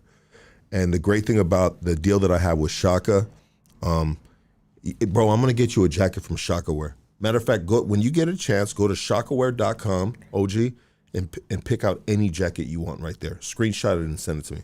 Yeah? Yeah. Will you do it? Yeah. Okay, do it, bro. And I'll pick the jacket up for you, and I got you.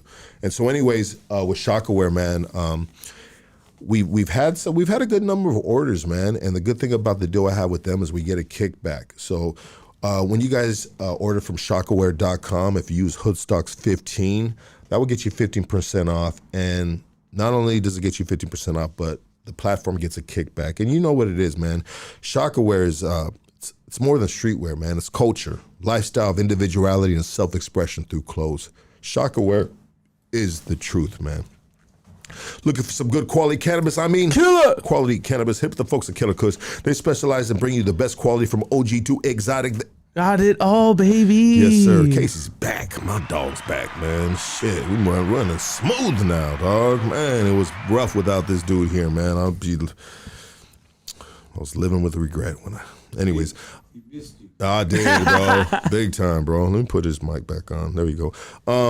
Yeah. You guys want to reach out to you guys want to reach out to Killakushcali at gmail.com, right? Or you can pull up on them at Drip Fits Apparel in Whittier for the latest Killakush merch drops located at 13800 Leffingwell Road, all right?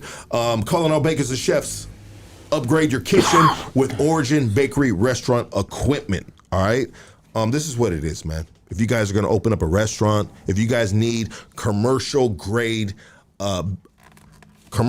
kitchen equipment, this is my guy right here, right? He's got new and used, man. Best prices, you know what I mean? He's in South Almani and Origin Baker Equipment. You can reach him at 626-579-3580. All right, Kush Connect, man. You see him pull up. They'll pull up to you anytime, anywhere, man. You on the side of the freeway and the AAA's taking too long, and you're like, man, I need something to relax my muscles right now because I'm tripping a little bit. Kush Connect will pull up on you.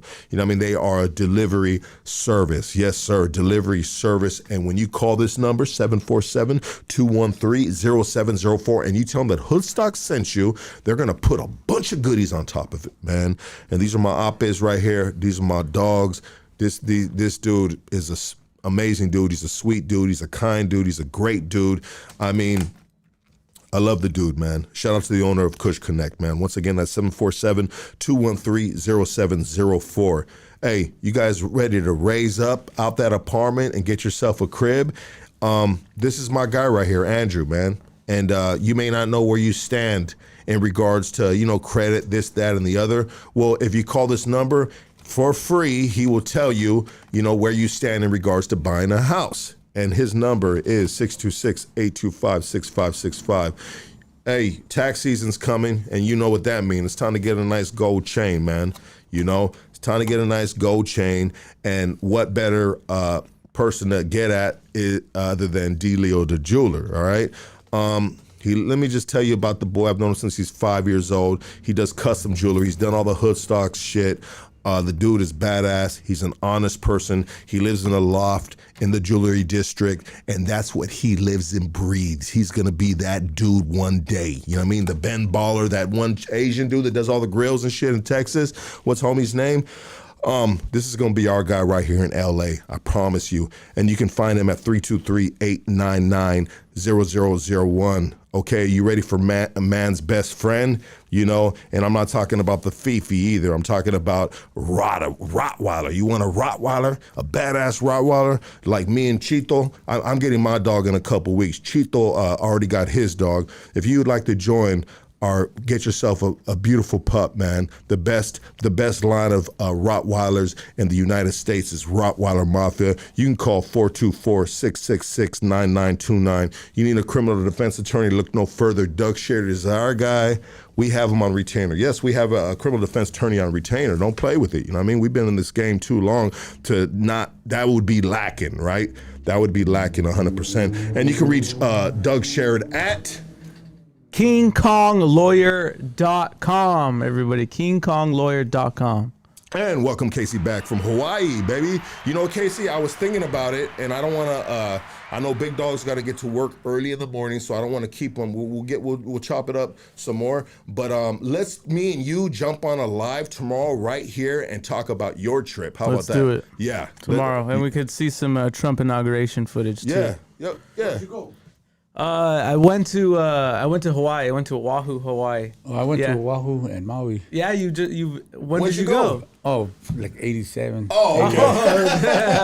everything's way back in the day. Oh, man. Damn, we gotta get you back over there. Oahu's nice. Did you go to the Polynesian Center? No, I didn't get to go to the Polynesian Center. My buddy said that the Polynesian Center was sick. Yeah, they have big luau and they have all the. We went to a luau. It was called Jermaine's Luau, and it was right there, like on the west side of Oahu. And right. It was nice. Time, Yeah, my wife never been to a luau before, so she had a good time. It was cool. Yeah, they doing all the Polynesian dances or all the dances of the islanders, and you get that fat buffet with the pork and the. I have a story. I came out of a bar and I had just bought my beer, so they said, "Hey, it's closing." So I fucking tucked it in. I just bought it. I tucked it in. We're gonna go to another club that closes at 5 a.m. So I pull it out and I'm on the corner and 3 big Samoan Polynesian dudes come, Hawaiian dudes, across the street, and I have my beer in my hand, and the dude tells me, "Hey, bro, let me have your beer. And I look at him, and he's like way up here, and I'm like, nah, man, I ain't gonna give you my beer. And he tells me, hey, where are you from? You from the mainland? I said, yeah, I'm from the mainland, man. He goes, let me get a drink. And I looking at him, I said, fuck, this dude's gonna down it, So I'm looking at him, and I was just like, all right, here, And he just took a drink, and then he's like, all right, brother, good, Oh, okay. So I was already, and then with the other people I was with, it was my fault, How come I didn't do nothing, Yeah. How come you just didn't give him my beer? Yeah. But yeah, it was cool right there in Hawaii. And you really kind of rolled the dice by letting him get a drink, but you know what I mean? That showed, he's seen that you showed him somewhat of some respect, you know what I mean? I figured, I'm going by his word. He said, let me get a drink. Yeah. It's like, all right, Yeah. I mean, it wouldn't have been worth it. He didn't want a bottle. It wouldn't have been worth it, Yeah, and then, big old Polynesian And dude, there's bro. 3 of them. Yeah, there's 3 of them, bro. Yeah, you're fucked, bro. 100%, bro. Yeah. And you know what? I love that Polynesian culture in the sense of how they do that. What do they call them things? The dances? The dances, but they're just like, I mean, I'm just like, fuck, dog. I want to get in one of those things and just get crazy with them too. But I mean, I don't say that in a disrespectful way. I really just like, I feel that energy. That's my type of vibration. Like that shit that they do, and they do that for like weddings. They do that for, funerals. They do that for just like, I believe, for war. Protesting war. Yeah, right? It's like them calling out their gods, Yeah, it's crazy. It's sick. I think it's pretty badass. Did you eat the poi? Yeah, I did have some poi. It was all right there. Hey, it looks like gray pudding, Yeah, it looks like gray pudding. It's like starch. That's all like. But they have it all. It's like a mainstream that they have at every party. You got some poi. It's like us having some like bean dip or something. Yeah, essentially, right? yeah. And so it sounds like it could be potentially like a fish thing, fishy thing. Yeah. You dip your food in it. Have you ever had poi, Killer Dog? No, I haven't enjoyed that. Killer Dog got a mic now, man. What's up with that, dog? We moving on up, baby. Hey, moving on up. You know what's not moving on up is the hair on top of your head, bro. It's coming back. That's just moving on out. No, it's moving down here. Yeah, bro.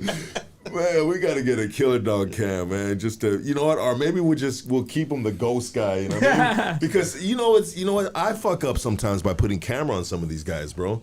You know what I mean? And then because then they get Hollywood on me. You know what I mean? They get all fucking like, When am I gonna sit here? Yeah, like bro, like, and you know what? I can see Killer Dog turning into a straight fucking diva, bro. You know what I mean? The light's not good over here. Yeah, The light is not good. You're not getting my good side, Lucky. What the fuck? Let me look this way. To KC better. There we go. And poi poi is a taro root smashed. Oh, Like taro almost root. like a molcajete style, right? Where they're just like, boom, boom, boom. Yep. Mm. Well, then, it turns into a paste. But I mean, you could add things to it. But What do you think? It was alright. You think you could be going on any vacations anytime soon? For my birthday, I'm gonna go to Vegas. I've never been there. You never been to Vegas? when's your birthday? April 5th. Damn. Should we go with the OG? I'm going to Vegas. Can we go with you, bro? Should we go? Can we roll out with you, or are you going with your lady? Yeah, I'm going. With your lady and. I have a good time with some friends of mine. Oh, okay. It's not these friends, sorry. We're out, Lucky. We're out, dog. We're inviting ourselves. What the fuck? One's the sheriff. Oh, is that right? Yeah, but he's cool as fuck. His name's Mario. He's cool, honestly. You know?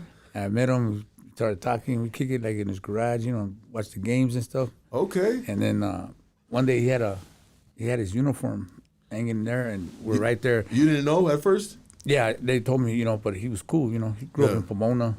Yeah. His family's from the hood. Sharkies and all that.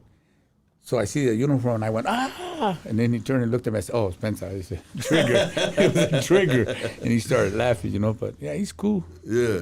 Levels, huh? Yeah. Yeah, levels, bro. There's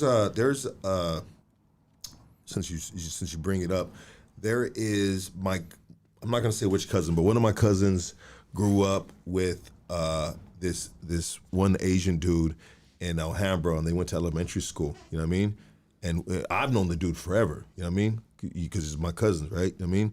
And so when I go to some of the family events, like, so now he's a sheriff now. You know what I mean? You know, he's been a sheriff, bro, for years already. You know what I mean? Because we're obviously older now, you know.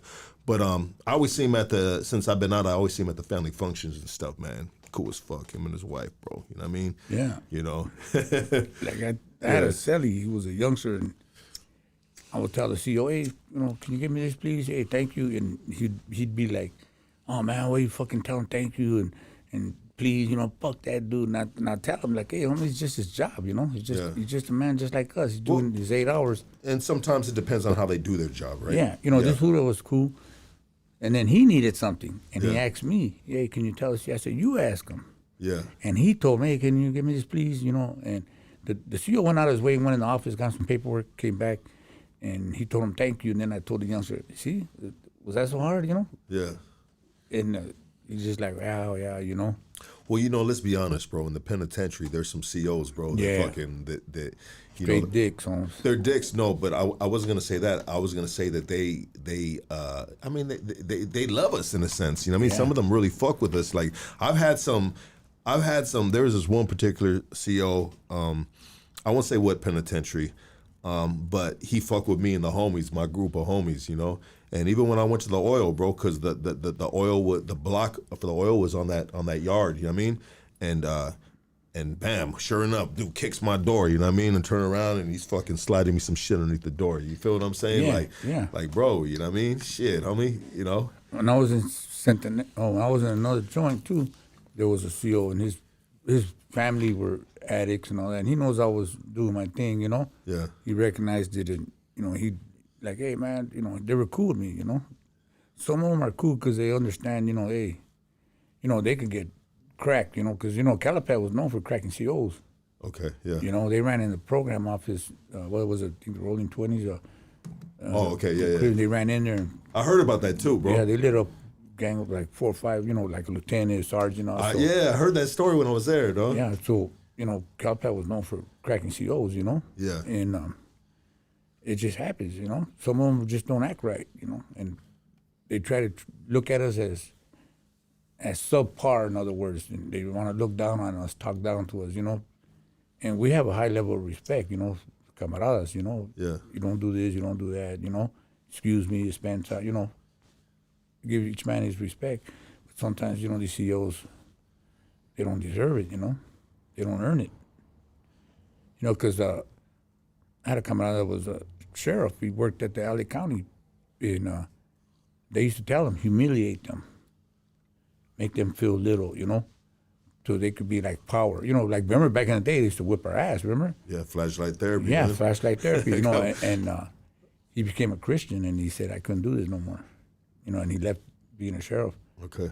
But he told me, because, yeah, that's what they'll tell you, you know, when you work in county, humiliate them, make them feel little, you know. Damn, that's show, crazy, yeah, bro. show the power over them, you know. Yeah, that's that old that's that that old old way. mentality. Yeah, that old way for those sheriffs and shit, man. Yeah, but and it's they were changed. all big as fuck Yeah, too, bro. yeah. Big old corn-fed white boys. And there was never one-on-one. And the hell no, bro. I got the dog shit beaten out of me, bro. I was in a lineup. Remember I told you in 95 when I had all them armed robberies? Yeah. Well, I was in lineups all the time, bro. I was in lineups all the time. And they would sit me, they would sit me and they would pull dudes out the line movement that looked similar to me. You know what I mean? And then now they're sitting next to me.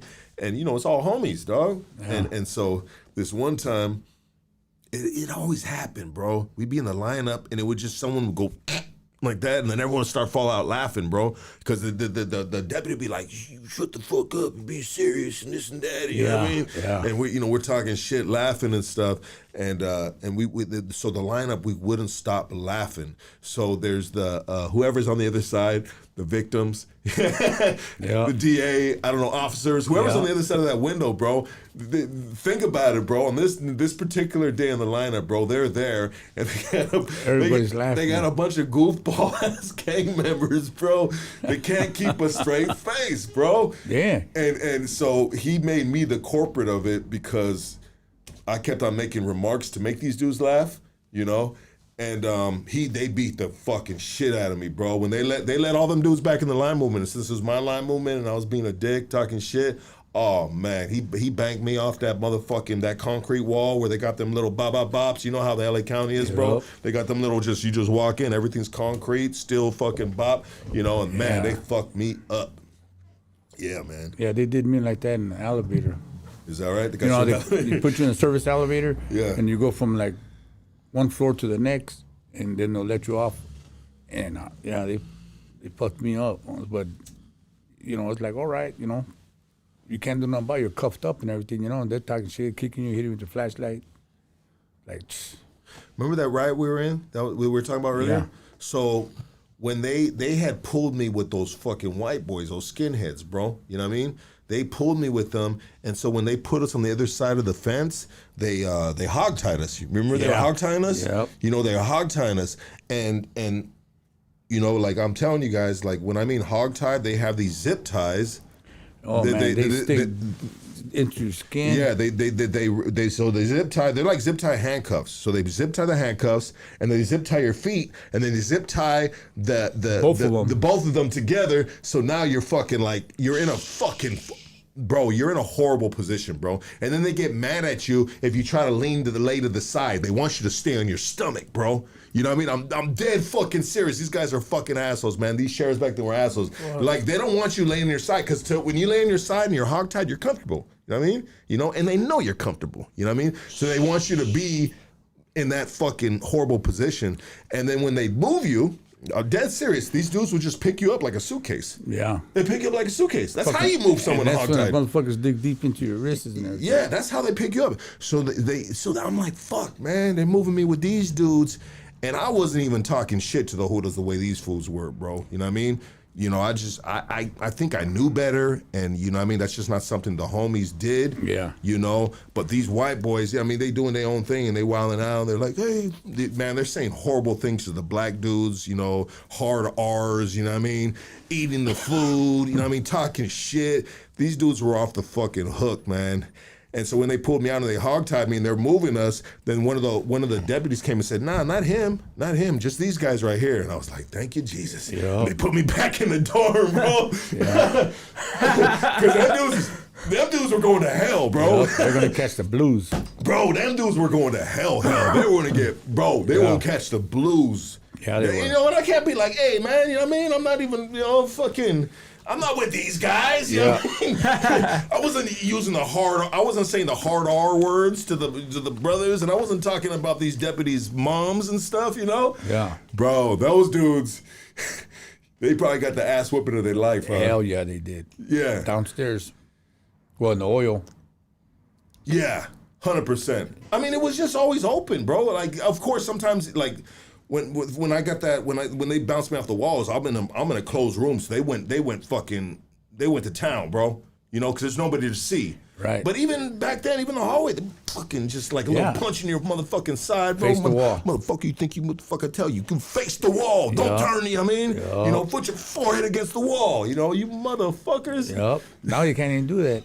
No, they can, huh? I ran into a camarada like 2018, 19, and he's telling me that if you yell at the hooters or if you start like, nah, I'm not gonna fucking do that, no, that the deputy will tell you, calm down, sir, relax. And I told him, you're bullshitting. He goes, no. He goes, there's cameras everywhere ever since that big investigation. Yeah.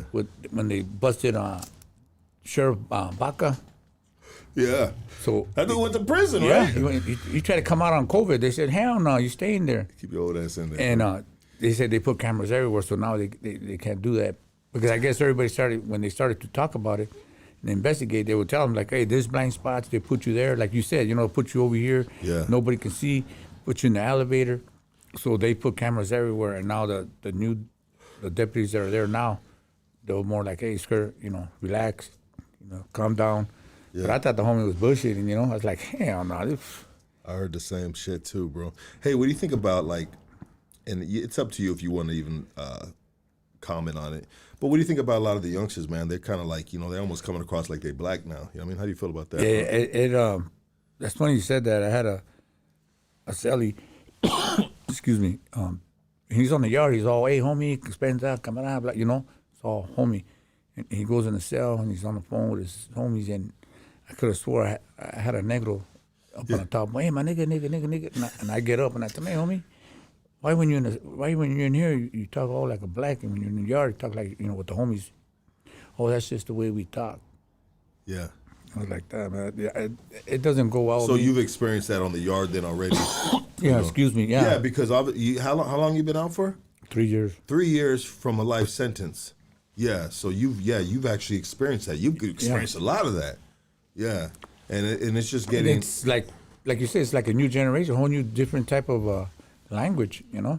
Yeah, I don't know. I think it's that damn rap music. it's the rap music, bro. 100%. No, it's the rap music, bro. Yeah. I mean, bro, bring back rock and roll, man. Oh, back in the day too. Remember they were protesting. That was rock and roll that was making our kids go wild. Yeah, yeah. And now rap music's got all our kids thinking they're black. Yeah, Yeah, How am like I gonna, Asian kids, how white am I gonna kids. tell you that? Like, hey, my I was a nigga, black Jew for a minute. Go ahead. to tell you that, hey, my nigga, like, hey, bro, And it's so disrespectful too, in the sense to the other race, bro. because Let's I be don't use honest. that word. Well, let's be honest, bro. Like, and it's just, it's just. Let's think about this, bro. It is like we are like humiliating ourselves. Like these dudes are entertained. Can you imagine if we had a bunch of blacks running around talking about what's up, SA? What's up, Yeah, SA? We'd be just like, fuck, dog. We'd be just like laughing. And so they got to be laughing too, bro. They see all these Mexican kids. We got them talking all like us. Yeah, they got like. Behind closed doors, them fools are clowning. You know what I mean? Man, hey, cuz that one Mexican kid, man, I thought he was almost blacker than you, dog. I mean, they probably they clowning, bro. Yeah. They clowning and laughing, you know what I mean? And while everybody thinks they sound cool doing it, and and it's just I had one homie in the hole. He was right next to me. I could have sworn that I thought it was a negro, but he's from Watts. yeah, so you give him a And- little pass, right? Yeah, no, because that's him, that's just, Yeah. Everything, that's him. Like, and I just like, pinche homie, I go, hey, and I clown with him. I say, hey, homie, I swear, homie, I thought it was a negro living next to me. And he just started laughing, but that's Yeah. just the way he talks, huh? So it was like, he wasn't saying it like, it was just natural. Well, you got to think about it, like the homies from South Central and Watts and Compton and shit. Like a lot of those areas, like even when I started doing time, and like, bro, you've been doing time way longer than me. You the triple OG right here. But like, they always kind of had that a little bit of that stilo. Yeah. Even in the '90s, I mean, And growing up in the penitentiary. projects, that's all they hung out with. Yeah, exactly. So we always knew it, and some of the homies would talk a little bit shit. They'd be like, he's just from South Central, bro. You know what I mean?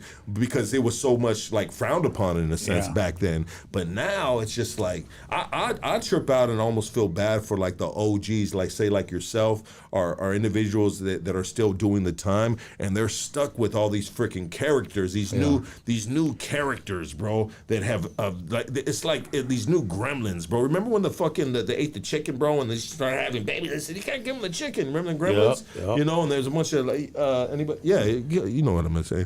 And now the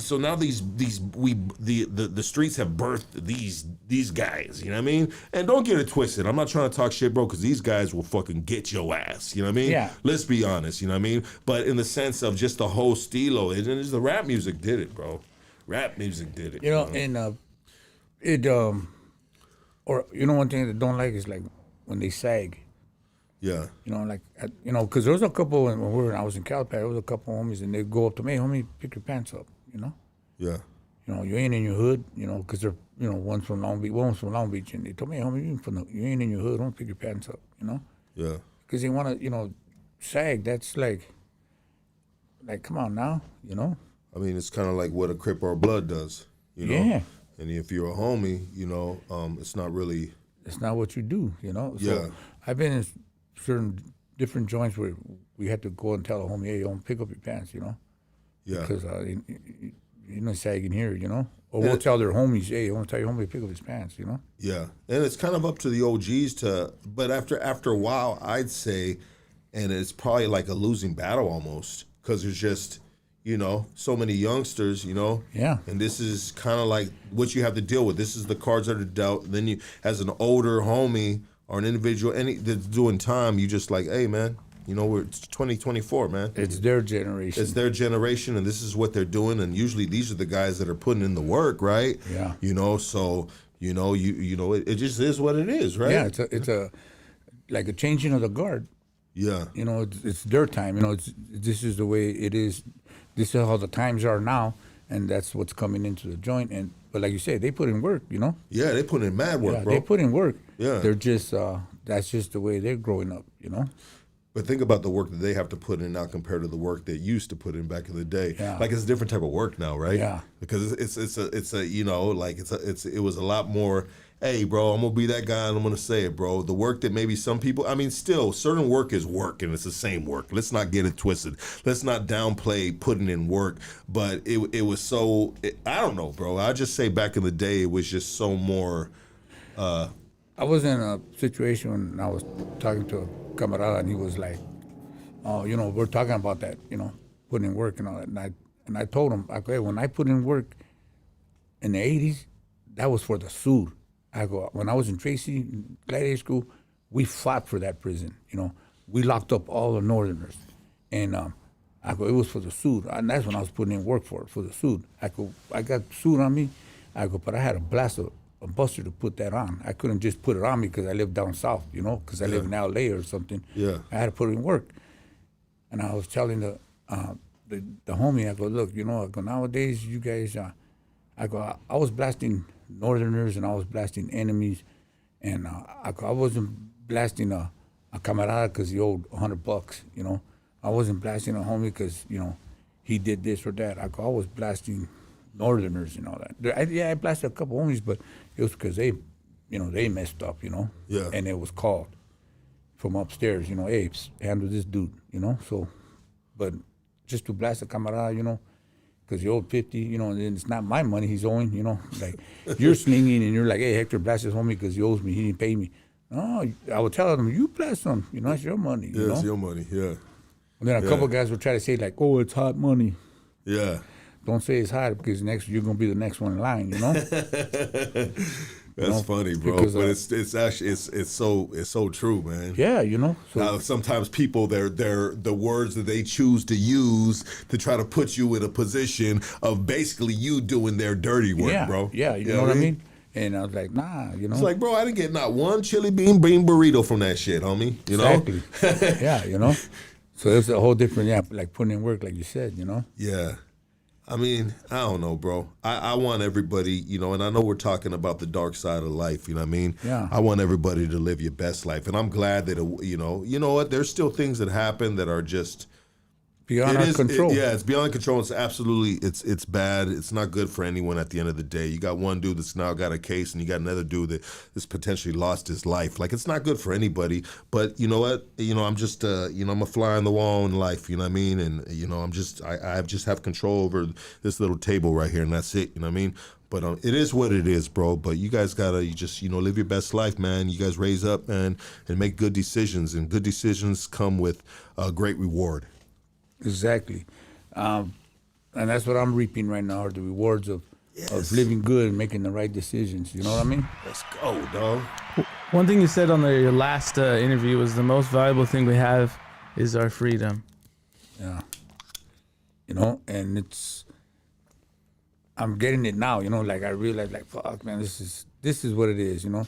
I mean, yeah, there was a time, you know, like you said, you know, yeah, we put in work and this is who we are, this is our hood, you know. But there's a time where you're gonna have to, you know, you got family now, and you know you gotta change paths, you know. And it's not that, oh man, you know, you got soft or he quit. No. It's just, you know, you matured, you see your responsibilities now. That, you know, because back then we didn't really pay attention to the consequences, but now we do, you know. Then we have someone, you know, son or daughter that looks up to you because you're dad, and you got to be the best you can be for them, you know. Because, you know, I told my daughters, you know, man, I'm sorry, you know, I was gone, you know. My daughter was just turned 4 years old. When I got out, she turned 30. And I told, you know, I'm sorry, you know, this is what I was doing, you know. But now, you know, I'm trying to do the best I can, you know. And she'll tell me, like, hey, I'm proud of you, Dad, you know. Yeah, you know, I'm trying. Yes, sir. You know. And how has been that time with your grandson? I remember last time you said he was. He, you know, he told you he loved you and all that stuff. At first time I told him, Yeah. I loved him. He just looked at me like he looked at me like. Good memory, bro. And I told him, I told my ex-wife, like, hey, I told him I love him. He didn't tell me back. And she was like, yeah, he won't say it, you know. She goes, he doesn't even tell me, you know. But then after a while, you know, like now, like when I talk to him on the phone, hey, I love you, mijo. I love you, Grandpa. Or he'll say like, I love you, hang up right away, you know what I mean? But he said it, you know? And Yeah, I told that's her, hey, he said it, he told me, you know? Yeah. Wow. You know what, bro? And congrats to you, bro. Congrats to you, man. I'm you know what? I mean, you an OG, bro, but I'm proud of you, bro. You know what I mean? I'm proud of you, the work you put in and the just where you at right now, man. And you just you know, you could be proud of people that are older than you, right? Yeah. You know what I mean, homie? Like, you be I'm proud of you, bro. proud of guys that are younger than you because Yeah. they're doing it, you know? 100%. Yeah. You know? Proud of you, bro. You know what I mean? I got a crazy story, bro, that I can really never share, but it probably one of the craziest things I've been in the county jail wasn't the riots, bro. It was probably like 98, 3400 gang module, bro. You know what I mean? Yeah. Hoo-wee! 6-man cells, baby. Shit, they called that was in the assassin role, bro. Fucking Oh, you're an asesinos? yeah, on a parole violation with a bunch of homies that are fighting the death penalty and fucking life, murder. And here, Lucky pulls up on a parole violation because, you know, whatever, I got kicked off the main line, bro. You know, bro, sheesh. I could never share that story, man, but it's probably one of the craziest stories ever, dog. But anyways, yeah, you know. But anyways, back to you, Sleeps. I just appreciate you coming through, brother. Yeah, I appreciate being Thank here. you so much, dog. Anytime, you know? Yeah, because absolutely. this is a positive thing you're doing. Yeah, it feels good, right? Yeah, it's a you good know? conversation, man. Because people come by like next week or whatever, oh yeah, I heard that story. You know? Oh yeah, I seen you, that was good. You know? And that's why I know this works, you know? yeah, Because and you're able to reach other people. yeah, the reach is great. The reach is real strong within the city of Los Angeles, or we'll say Southern California, or California, period, right? Like you just said, like Texas, you know? Yeah. They're zooming in on this, you know? And Oh, it's they like, are, bro. You know? We've really reached a lot of different countries too. Yeah. To be honest, we've reached Canada. That's a neighboring country. A lot of countries. Australia, parts of Europe. London taps in with me. That's good. Yeah, man. You know? it lets them know, like, you know, even though like we're here and they're over there in another country, our story can relate to theirs, or stuff that we've been through can relate to theirs, and then they see that, hey, there's positive, there's a way out, you know? Yeah. Because there is, you know. I always thought, to be honest, look, I always thought, you know, one day I'll die of an overdose. Yeah. You know, and I told Board that, you know, I thought one day I'd die of an overdose. That's what I thought my end would be, you know. But here I am, you know. Mm-hmm. You made it. Yeah. You ever think about, like, you know, why you, and because there's a lot of dudes you Yeah. raised up with and they didn't make it. Yeah. You ever think about why me? Yeah, I think that too. And I don't think of myself like, well, I was strong and he was weak, or, you know, no. It's just, you know, like, fuck, I made it, you know. Yeah. And I never, you know what, I think about that sometimes too, because There's a lot of homies good homies that didn't make They it. didn't make it. They you know, they got killed. You know, the life. You know, but I'm talking about the ones that have gotten killed, right? And yeah, you know, and I never, not once ever thought, well, I was stronger, I was smarter. Fuck Right. no, bro. No. Yeah. Because, and it's weird the way that happens sometimes too. Like, especially some of my homeboys that got killed before we even got out of fucking our adolescence type of shit. Yeah. You know what I mean? Before Yep. we were, you know, above 18 and shit. Like, they were died as kids, you know. That shit, like, you know, to this day I think about some of those homies, you know. You know, there was 3 of us that grew up together. It was me, my homeboy Benny, my homeboy Ruben.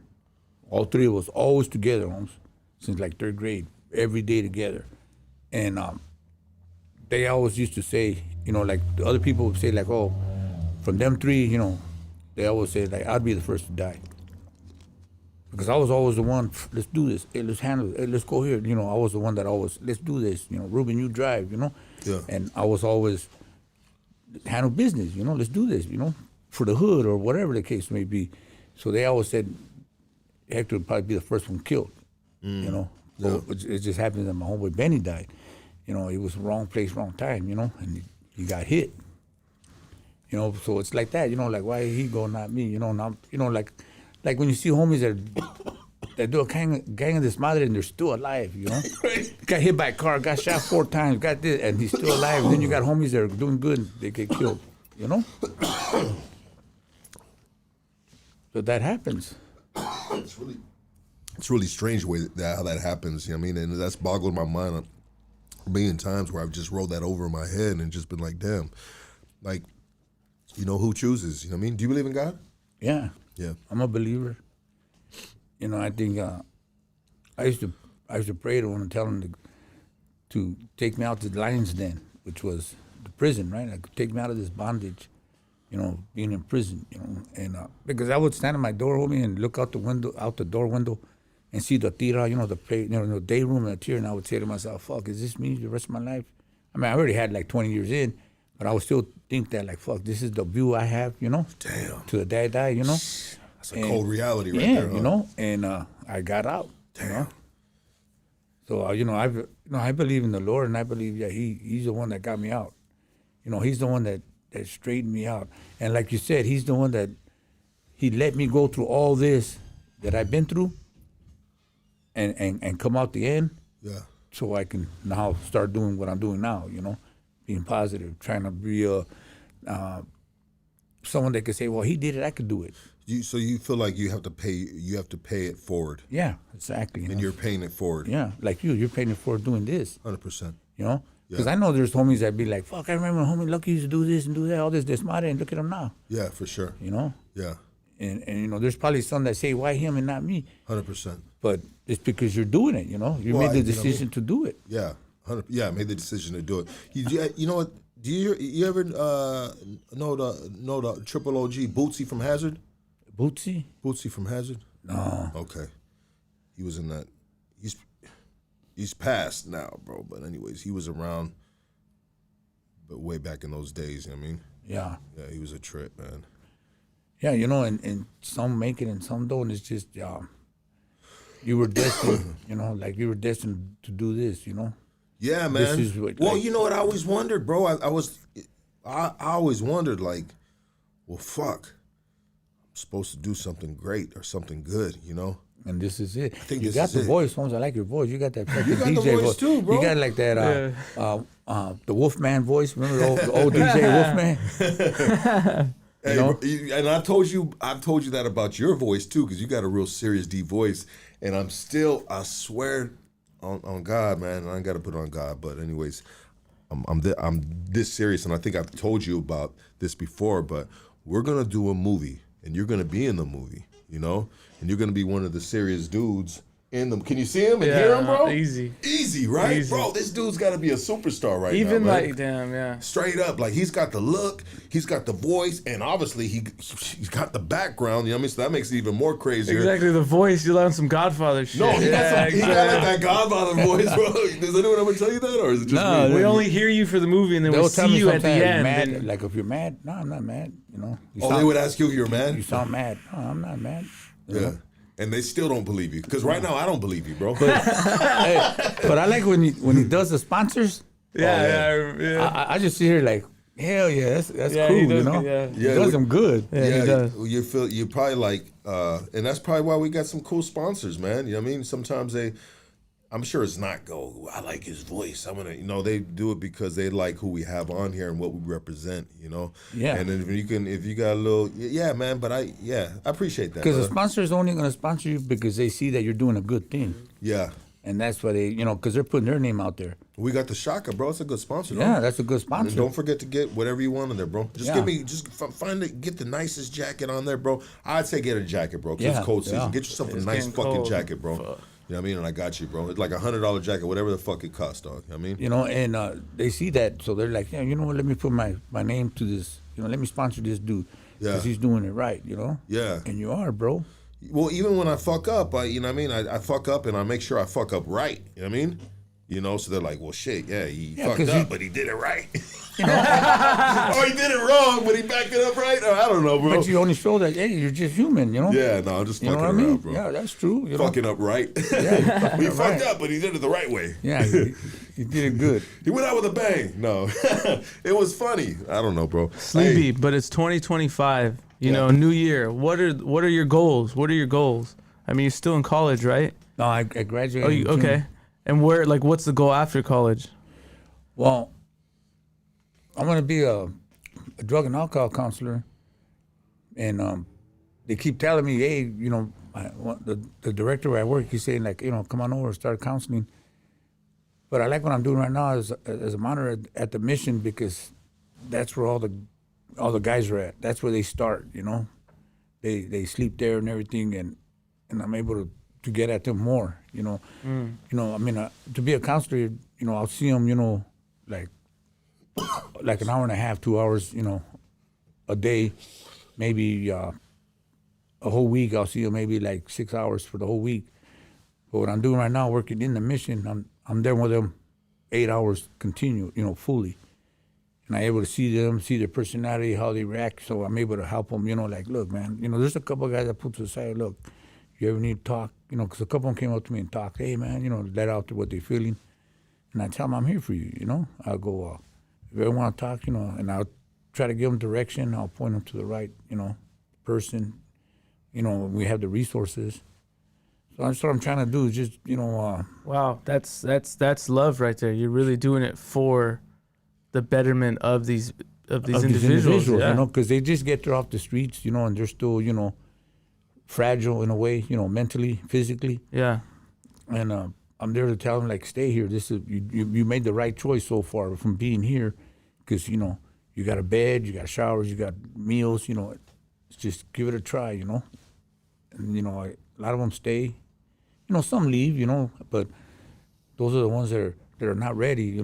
Man, you're really paying it forward, because you're waking up at 3 a.m. to get to work at 4, to stay with these people longer, rather than doing what you went to school for and just going into counseling and only seeing them 6 hours in 2 weeks or something. Yeah, and I like it, and it's like I was telling Lucky, I already got a routine down.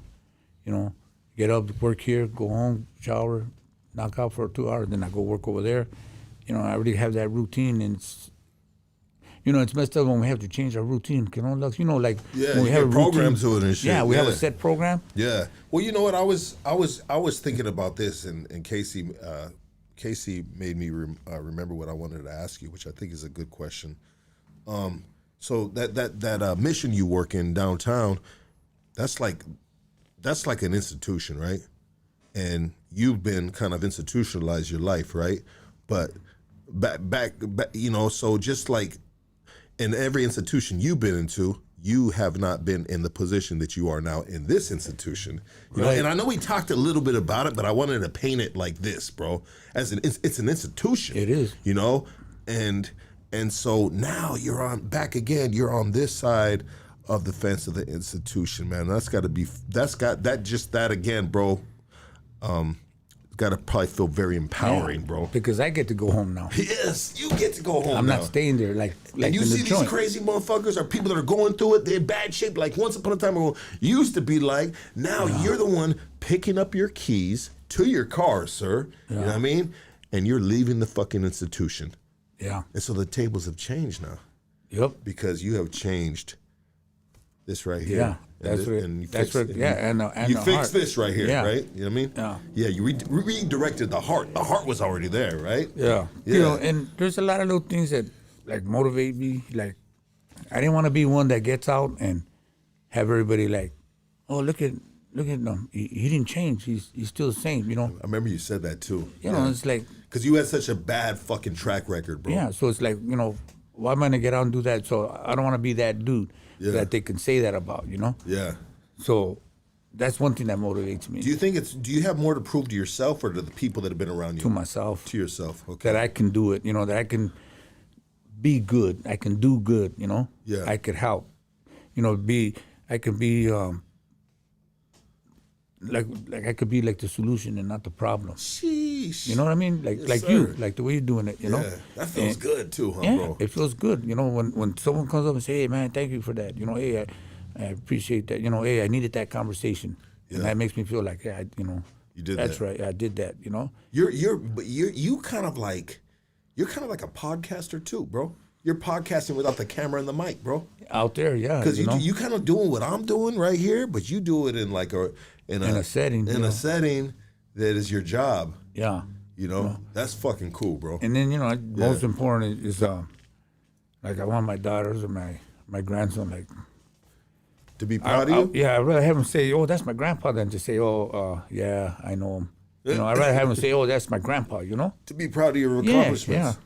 Amazing. And how does your compliments get reciprocated to them? Like, do you show them, or do you just a conversation, daily conversation? Yeah, you know, I should see them more than, to be honest, I should see them more than I do, you know? Yeah, it happens sometimes. Yeah, you know, but you're busy, bro. Yeah, you know, but I call them, or, you know, like we talk, and I just want him to be able to, you know, he doesn't know my past. I don't think he knows my past, you know. Yeah. But one day I want to sit him down, you know, like, hey, look, this is what I did, you know, and this is why, you know, I was the life I lived, so that he won't live it, you know. Yeah. Because now that, you know, then we got fentanyl out there, and that's killing people. Yeah. And that's what, you know, and they risk, people risk their lives for that, you know. I'll take just one hit, you know. When I was in Ironwood, some dude brought in fentanyl. You know, they brought in some heroin cut with fentanyl, and dudes were dying, Holmes. There was like 7, 8 deaths in 1 month. Damn. So we had Sacramento down there, and they were all, you know, we had a couple of homies, you know, from upstairs that were there, and they were on them. Holmes, hey, what's going on? Nothing happens without you guys saying yeah or no. You know what I mean? And but the guys were saying like, oh, that he died because he's a hog. You know, I'm not him. You know, I'm gonna just do a little. I only do a little at a time. I don't do a lot, and then he dies. Damn. You know, so it's like, you know, we got to be able to make the right choices, you know, and sometimes it's they risk their lives for that, you know. And then I realized, you know, that's what I was doing, you know. You know, my wife at the time, she once told me, and I never forgot it. She said, because she's a nurse and she works at a doctor's office. She's trying to help people and save people, and she tells me like, there's people that wish they were healthy, you know, don't got their health, and you're healthy, and you're killing yourself, you know, by doing dope, you know. And it always stuck with me, like, you know, I'd never seen it like that, you know. I just seen it as, you know, I'm not hurting nobody, you know. Yeah. I'm not, you know, I'm just doing my thing, you know. But in reality, I was hurting, you know, my family, you know, and I didn't know that, you know, I didn't see that. Yeah. Yeah, it's crazy how sometimes when we're so fucking selfish, man. Yeah. And we're just all about ourselves. Yeah. You know, we couldn't have a family back then, you know, because we were so running amok, you know. You know what's crazy is I'll say, so when I'm doing bad, I stay away. Yeah. You know what I mean? Like, I ain't one motherfucker to be hounding my pops or something. Let me get a shower. Like, homie, my shit's already set up. We got spots for all that shit, and I just don't like. My son was doing kind of bad, and he's bugging the fuck out of me on some shit, and he ain't been listening, this and that, you know, and our relationship is a little fucked up because I was gone a gang of years, you know, and, you know, but I'm just like, bro, I mean, I've already tried to help you a bunch of times and done this and that, and every time I try to, you want to do the opposite, or you say you're going to do it, and this, I'm tired of it, man. Don't be bugging me for it, bro. Don't be bugging me, man, because, you know what I mean? Like, when I got high and I'm running the streets, I was doing my thing. I wasn't fucking hounding my pops about fucking being, you know, leaving voicemails and fucking hate texts, and, you know what I mean? Like, bro, like, you own one. Have a good time. Get at me when you're ready to get some rehab in or something, you know what I mean? Or you know what I mean? You know, something, you know? Anyways. You know, and then... But we're on drugs, everybody acts the way they gonna act, you know what I mean? You know? I don't know. And this life being clean is good. Yeah, it is, bro. You know, I don't worry about it no more. I don't worry about having to get up and go do a highlight, get some dope, or go over here and ask for homies for something. You know, I don't worry about none of that no more. I got to get right real quick. Yeah. You know, I couldn't do nothing now unless I got a shot first. Yeah, you got to get right, bro. Even if you're on even if you're like hitting the pookie, bro, when you, like, if you get rest, you sleep, bro, and you wake up, you got to get right, homie. I mean, you got to pop, you know, and be like, all right, let's get some breakfast. You know? Now I just wake up and, like, I'm good, you know. And then, you know, I got 14 years clean, and I never thought I'd get past a day, you know, clean, you know. That's crazy. Because I used 17 years on the streets, you know, when I was out here. 17 years straight, no day break, you know, it was straight. Then I got busted. I used for another 15 years in the joint.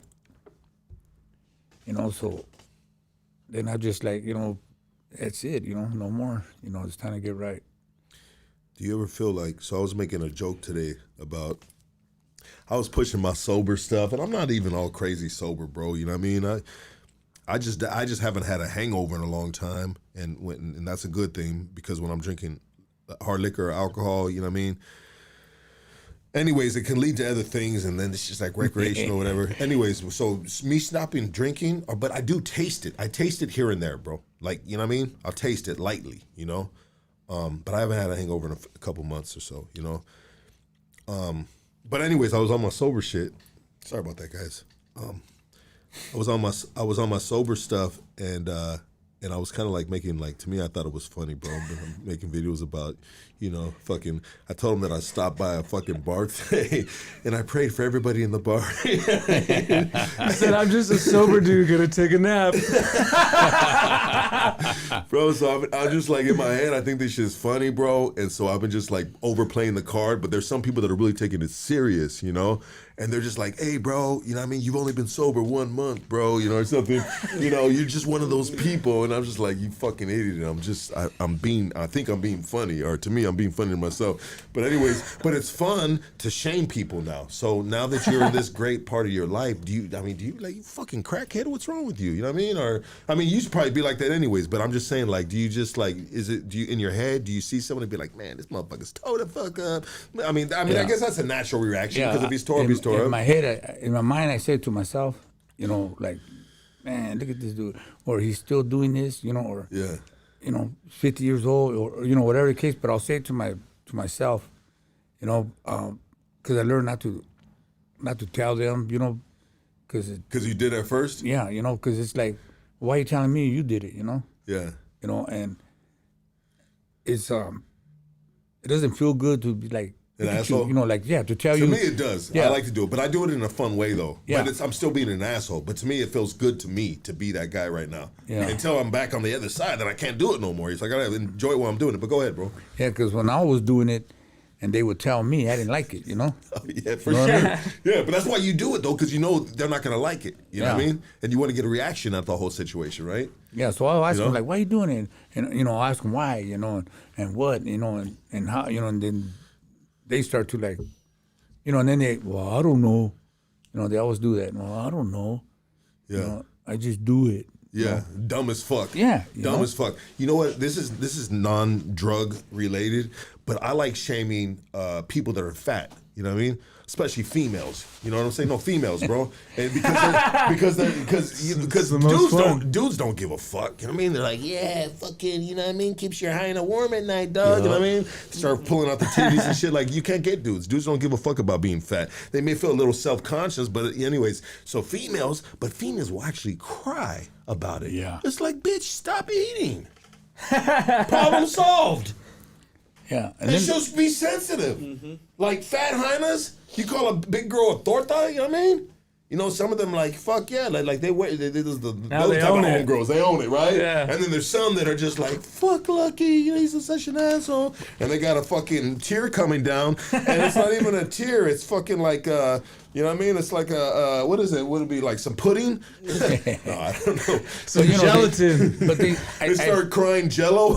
And then they set you up. Oh, how do I look in this? Would I look good in that? They tell you, hey, what do you think about this? Do I look good in this? And then if you tell them no, like, nah, man, you look too big for it. Yeah. Then you're the bad guy. Yeah. Great thing about a lot of overweight females is they have big titties, you know what I mean? And nobody ever has a problem with overweight titties, you know what I mean? Yeah. Overweight titties are always a good thing. But don't they go down to your knees though? I mean, that's like overweight ones. They're not the same though. They're like. That's when you're, you know what I mean? You're in the wrong department, bro. You know what I mean? If you fucking with the ones that going down to the knees, dog. What are we talking about? Some 50-year-old fucking females, bro. 40 years old, And sometimes you don't know, bro, because they got them big old fucking just those things that just hold them up, bro. Yep. And they take them off and bop. They got them ratchet straps. What's that? Them ratchet straps be holding them up. Yeah, I think there was a name. Ratchet straps? The ratchet strap fucking bras, dude. Fuck, dog. Who makes those bras, bro? A fucking Ford? They got push-up bras, all that. Yeah, and they still pushing big old heavy-ass titties up, bro. Yep. Shit. But anyways. So fat titties, you like them? No, fat titties are cool, bro. You know what I mean? Like, You throw But them if over your she's shoulder. fat and she's got no titties, it's just like, and then to top it off, you're fat in the wrong places. You know what I mean? So you talk more shit. You know what I mean? Yeah. And then she cries more. You know? And it's just like you end up the asshole. You know? All right, we got to get a my 600-pound lifer in here. Those women, the 600-pounders. And just give her like inspirational things. Like I'll tell her inspirational things to lose weight. Yeah, maybe that would be good. I mean, Yeah. No. it would be very hard to convince them to come on here. But What do you mean? I guess maybe we just like we drop a trail of food from the studio to the door, and then when they end up in here, we just trap them. But That's one way. So you're talking about harpooning a bitch now, bro. I think that is fucking. I don't think that's the only way we'd get them. We get McDonald's cheeseburgers, at least like 50 of them, and we just line them up. Put a trail of them all with this guy. Hey, but he's a fat shamer too. This is his style of clowning. You know that's what I mean? their addiction. Food addiction. Well, Killer Dog's keeping quiet. Why are you so quiet over there, fool? I'm enjoying my steak. You're enjoying your steak? What do you think about fat females, bro? Let me see that steak. I'll put it on camera. Throw it over here. Yeah, I really got a mistake. You think I'm fucking around, bro? I made a mistake, bro. Look at that shit, bro. Hell yeah. Got some fat on it. It's a nice cut. It's a nice cut, bro. See that marble on it? Looks The marble, nice. yeah. Lucky sauteed it though. Saute. Bro, you can eat it, bro. I have a feeling you're not gonna eat it, Killer Dog. I am. I'm gonna eat it. You're gonna eat that. But anyways, speaking of eating, what do you think about fat girls, bro? They're happy with how they are. I mean, Yeah. Are you into fat girls? Everybody is, I think, inside of themselves. Inside of themselves? Yeah. What do you mean inside of Like themselves? with their eyes closed? Hey, but there's some girls that are heavy, but they're cool as hell. Homes. Oh yeah, we're not talking about personalities. We're just Yeah, talking personalities about makes up for it. No, yeah, exactly. And they always give the best bob-ops. Always, bro. Yep. Why is Always. I don't know. They just got them suction cups, bro. You know what I mean? And they got that like that. They got that like I don't know, bro. They just fat girls, man. I remember I had some yellow socks on all the way up to my knees, bro. Cause I've been up too many days. I need to change my socks, and this bitch just blew the socks right off my motherfucking calves, homie.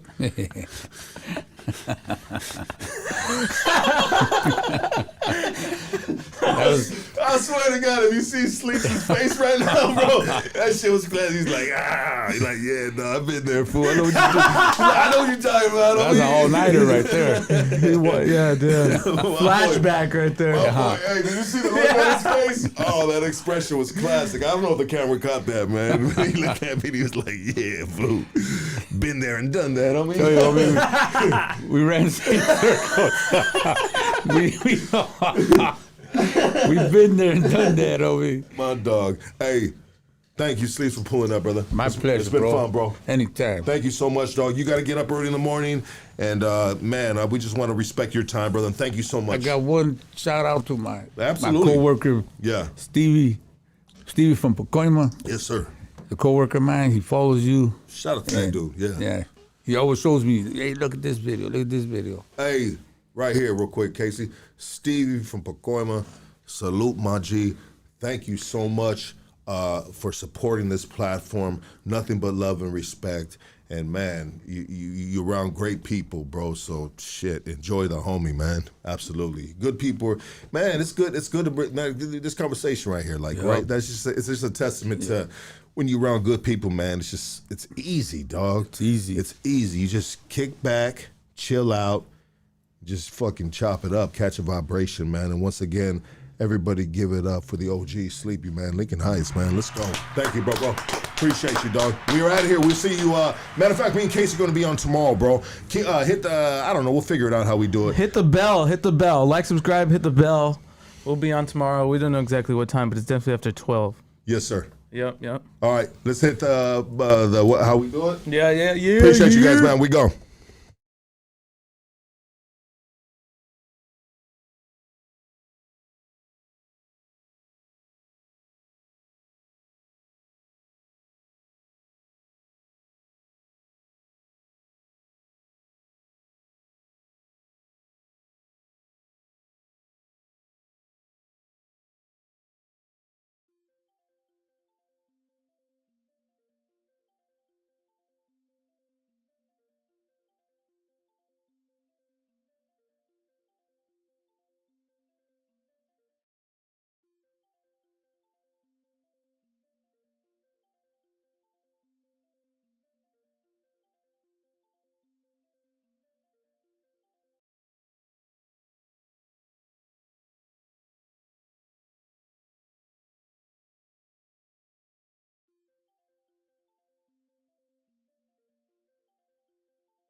Help me out one time, buddy. Yeah.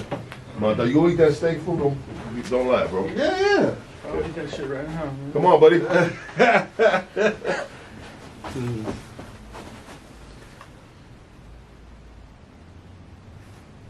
Thank you, bro. Appreciate it. Send it to me. Yes, I'll send it to you, dog. You guys have a good evening. You too, dog. Man, thank get you my so goodie much, bro. bag. Yeah, get your goodie bag, dog. Yeah. Get that goodie bag. Here, dog, you want some of this weed right here, bro? What's the right here for you? Talk about out of sport. You gonna see me outside in the Honda. Do you smoke, bro? I told my homie, because my homie smokes, right? And I told him when I get off parole, Yeah. I'm gonna hit a bowl with him, you know. Yeah. But I just haven't. Well, you got it now, bro. You got it now. How it works, literally. Yeah, right? That's crazy. You got it now, bro. Fuck. Yeah, shit. Woo-wee. Let's roll. Get the hell out of here. Let's all leave together, bro. Yes, sir.